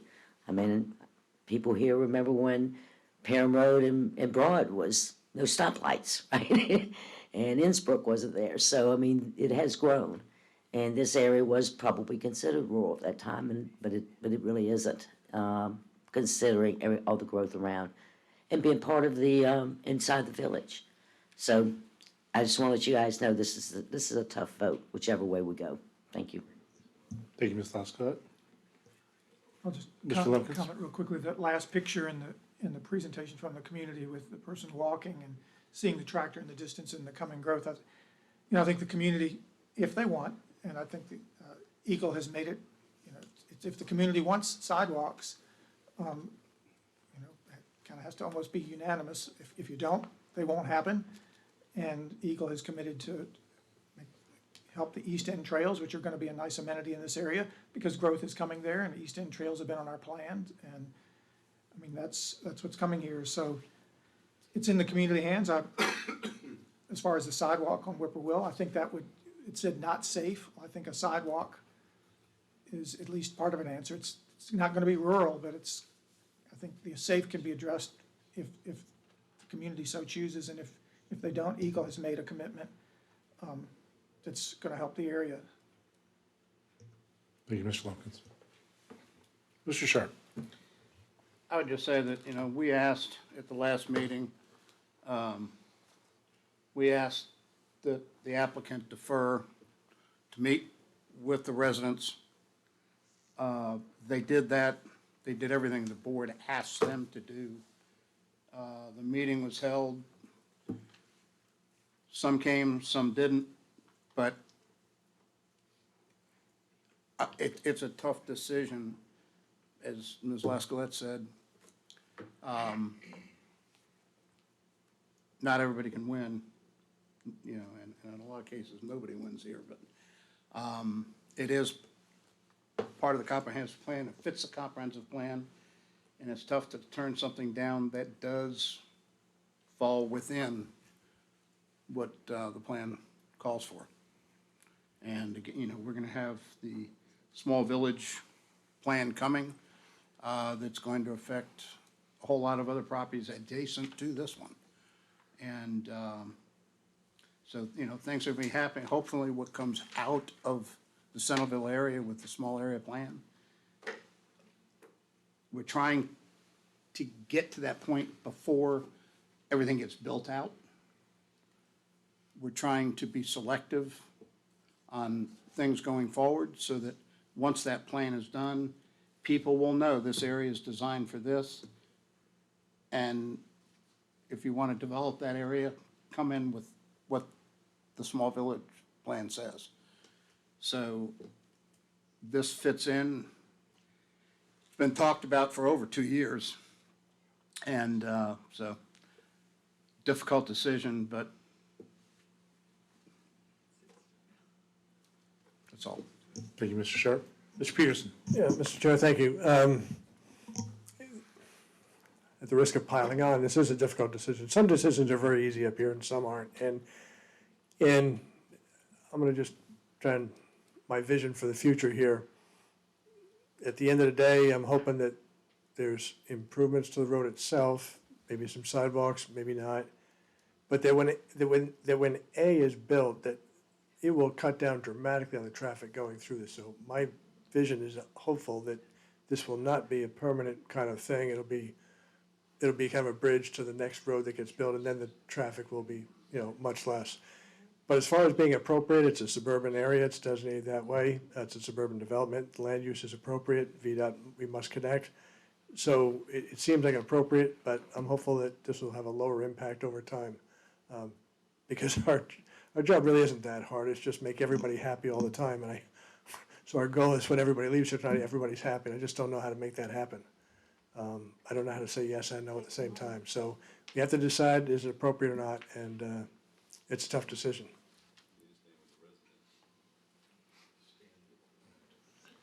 Any other comments?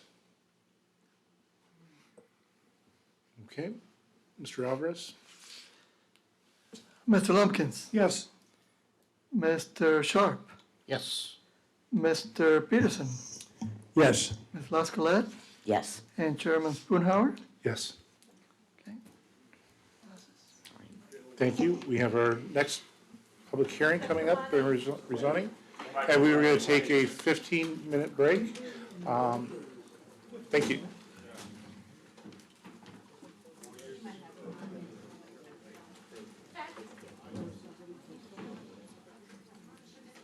Yeah.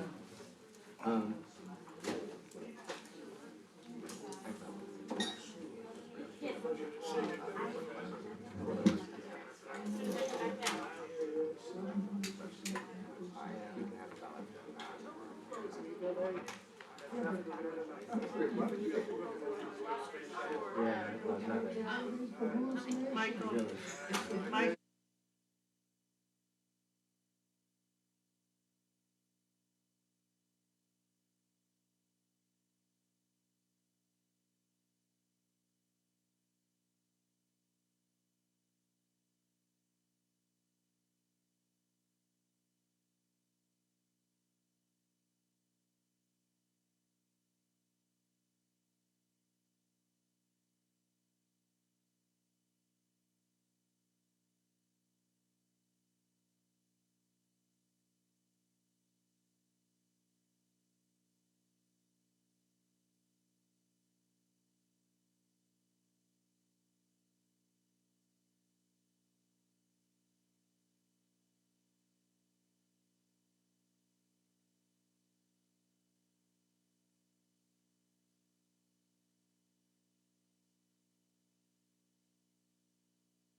Good evening, members of the Gentlemen, we're board. back. Mr. Alvarez, thank you for just a few minutes tonight where we have the final presentation of the redistricting map and ordinance and the public hearing in order to adopt it. I am, as you know, the Goochland County Attorney, Tara McGee. And before I start what I hope is our final presentation on this, let me stop for a minute just to thank the time and effort of this entire team who worked hard. Everyone contributed, and we wouldn't be where we are today without their time and effort. And let me just add, if I could briefly, although this team are the only ones that actually prepared the maps, we were supported by others on our effort, including Randy Buzzard, Janet Newby, and Warren from IT, Paul Drumright, and Christina Neal, my office paralegal, did excellent work on the actual writing of the ordinance. And she was helped by John Woodburn of CD, who had no connection to this at all, except for that he knows the rivers and streams that we needed to use occasionally to identify our boundaries. So I thank everyone involved with this effort. Let me just remind the board, if I may, the quick legal requirements for redistricting. Substantially equal in population is by law plus or minus 5%. Our areas have to be contiguous and compact. No district can be drawn for the purpose of either concentrating or diluting minorities. Clearly observable boundaries, roads, streams, and rivers, were used by the Census Bureau and then bundled together by our team to make the districts. And as for considering state election districts, only one state election district boundary goes through Goochland, and it is incorporated appropriately into our map without creating a split precinct. One other thing we had to consider were those polling places and the precincts, these legal requirements which we did in fact follow in drawing your map. The precincts are those subsections of election districts. Each of our districts now has, under the proposed map, roughly equal numbers of registered voters in each precinct, 2 precincts per district, and the only exception to that is District 4, where it is not quite equal for registered voters, and that's due to the Virginia House of Delegates boundary between 56 and 57, which runs through it. But it is still a legally approvable precinct boundary. And each polling place has an appropriate, each precinct has an appropriate polling place. And then finally, board members, if we go back to last fall when you all approved these first 3 criteria for the team to use in creating the map, and of course, chose not to protect yourselves or the school board members by not asking the team to consider at all the location of incumbents within the districts. You took the politics directly out of this decision, which was appreciated not only by your team, but mostly by the citizens. And so, having followed these criteria, by December 17th, we posted this map as our proposed redistricting map. That was over 3 months ago. The posting of the proposed map was only the first step of the process, which we met the 2 goals of public input and transparency. These are all 7 of the community meetings that we had over the month of January, at which residents participated both in person and virtually. And the redistricting website with a wealth of information that has always been updated up to the minute and everything that people needed to know. It received over 1,400 hits over the course of the 3 months. As I presented to you on February 22nd, there were 3 requests made by members of our community for changes to the map. And although we made several efforts, there was no way to do a legally justifiable boundary for number 1, but we did present proposed maps for both number 2 and number 3, and the board on February 22nd voted not to make those revisions.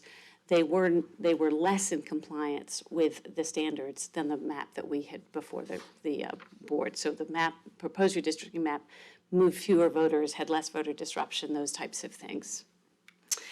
Here is the population data for what has now been retitled the official electoral map. As you know, with an adjusted population of 24,149, our target for each election district was 4,830. Each one of these is within the plus or minus 5% deviation that's permitted. This is now been retitled the official electoral map. Other than that, there are no changes from our proposed redistricting map. Each district has 2 precincts.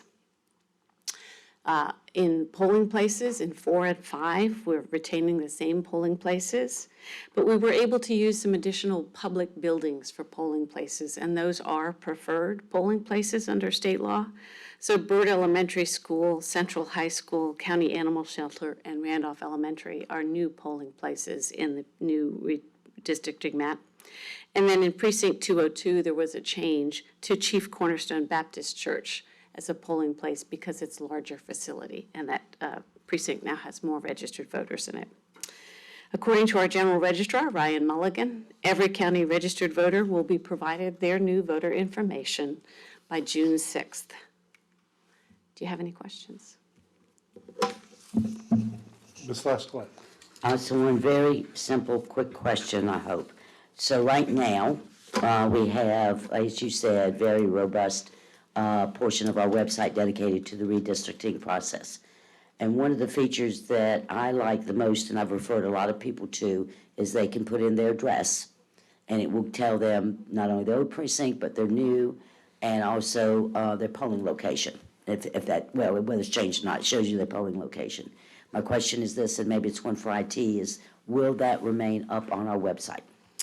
Yes, ma'am, I believe we have the opportunity to do so, and I think it would be a good idea. So Right. far, the only way we've changed the website is to no longer allow public comments to be placed because the comment period is closed.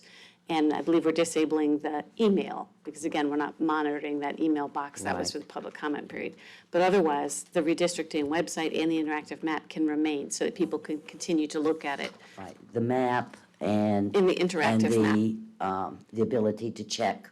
Yes. Your address, I think, really need to be prominent on our website, once, assuming that this does get approved. That's just my opinion, that people can quickly go and find it, rather than going through a lot of comments and whatever, they can quickly go and find it. We Would be might, helpful. sure. And maybe even on the registrar's site, for that matter. When we could relink it so that they don't have to go through as much to get to it. Right. Okay, thank you very much. You're It's very welcome. helpful. Thank you, Ms. Lasclette. Board, any other questions? Just so you have everything before you, also, you do have the public hearing on the ordinance and the map. I will also be asking you when I come back up and you're ready for votes, there is one license agreement for that Chief Cornerstone, which we'd be asking you to authorize. So Okay. that's just all that's before you. Thank you. All right, this has been a long time coming with a lot of work, and we appreciate it, but now I will open the public hearing.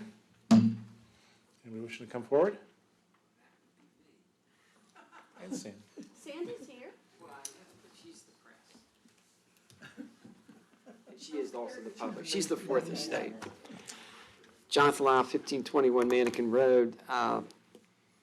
Ms. McGee didn't mention that if she did URL tracking, she would find out that 1,372 of those hits on the website were me.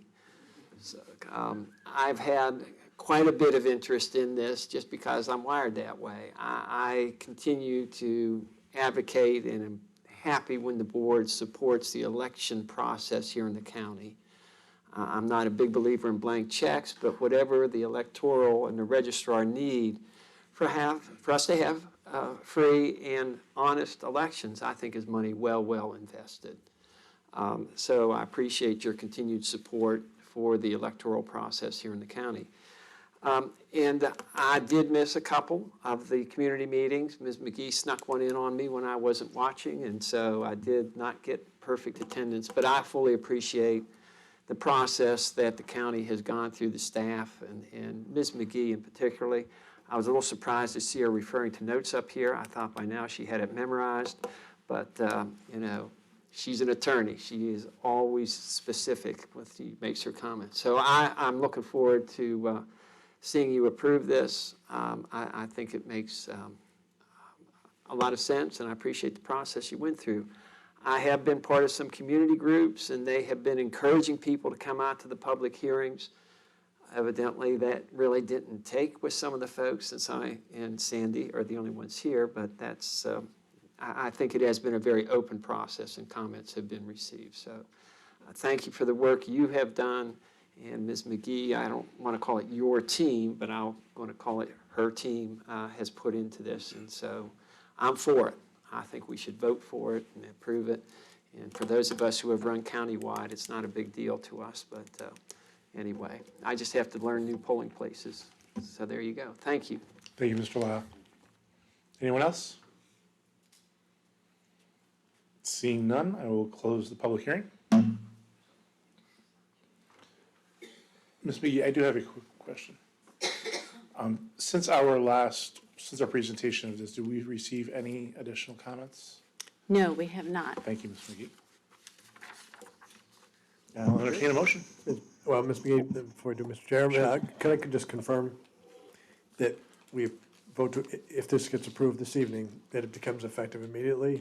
It's a 30 days 30 after days. acceptance, yes, and that's required by state law. And it'll be in effect for the spring season Yes, and the fall, yes. November? Be effective within 30 days. But the current terms continue to run until expiration? The board members continue to run and they continue to represent, and frankly, you all represent all of the county, but you continue to represent your districts. And we'll be meeting next week as a county staff to determine how we make sure it's clear to you all. Lisa? Is that directed at you or me? No, I just want to let you know that I never never to do something you don't want. Did you red light the attorney? Okay, all right. And that includes the Let's bring it back together, board. planning commissioners and anyone else who's appointed by district. Last piece of that was there's no update on the lawsuits about the House races. Okay. I do not have Fine, one. Thank you. Thank you. Okay, board. Mr. Sharp.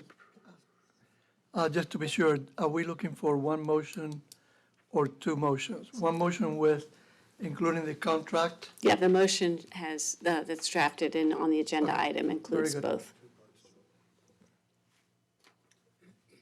Mr. Chair, I move that the board adopt this ordinance repealing Goochland County Code Chapter 2, Article 2, and adopting a new electoral map and ordinance, Sections 2-26 through 2-85, relating to revisions to the electoral map, election districts, voting precincts, and polling places after the 2020 U.S. Census and school board elections, and authorize the county administrator to execute a license agreement for a polling place with Chief Cornerstone Baptist Church. Second. Any discussion? I'm sure we just do a voice vote on this, right? All right, roll call vote, Mr. Alvarez. Vote slowly. Your mic. Mr. Lumpkins. Yes. Mr. Sharp. Yes. Ms. Lascolette. Yes. Mr. Peterson. Yes. And Chairman Spoonhour. Yes. Thank you, everyone. This was a lot of work, yes. And thank you to the citizens that came out and gave comments, and we appreciate that. All right, at this time, I will adjourn the Board of Supervisors meeting until Friday, March 18th at 10:30 a.m. for a special meeting, the County Administration Building in Boardroom 250. And, what? Would you announce that the April 5th meeting will not have a 2 p.m. session? And that and until Tuesday, April 5th, for our 6 p.m. budget public hearing at the County Administration Building. We will not be having a 2 p.m. regular business meeting at that time. So we are adjourned.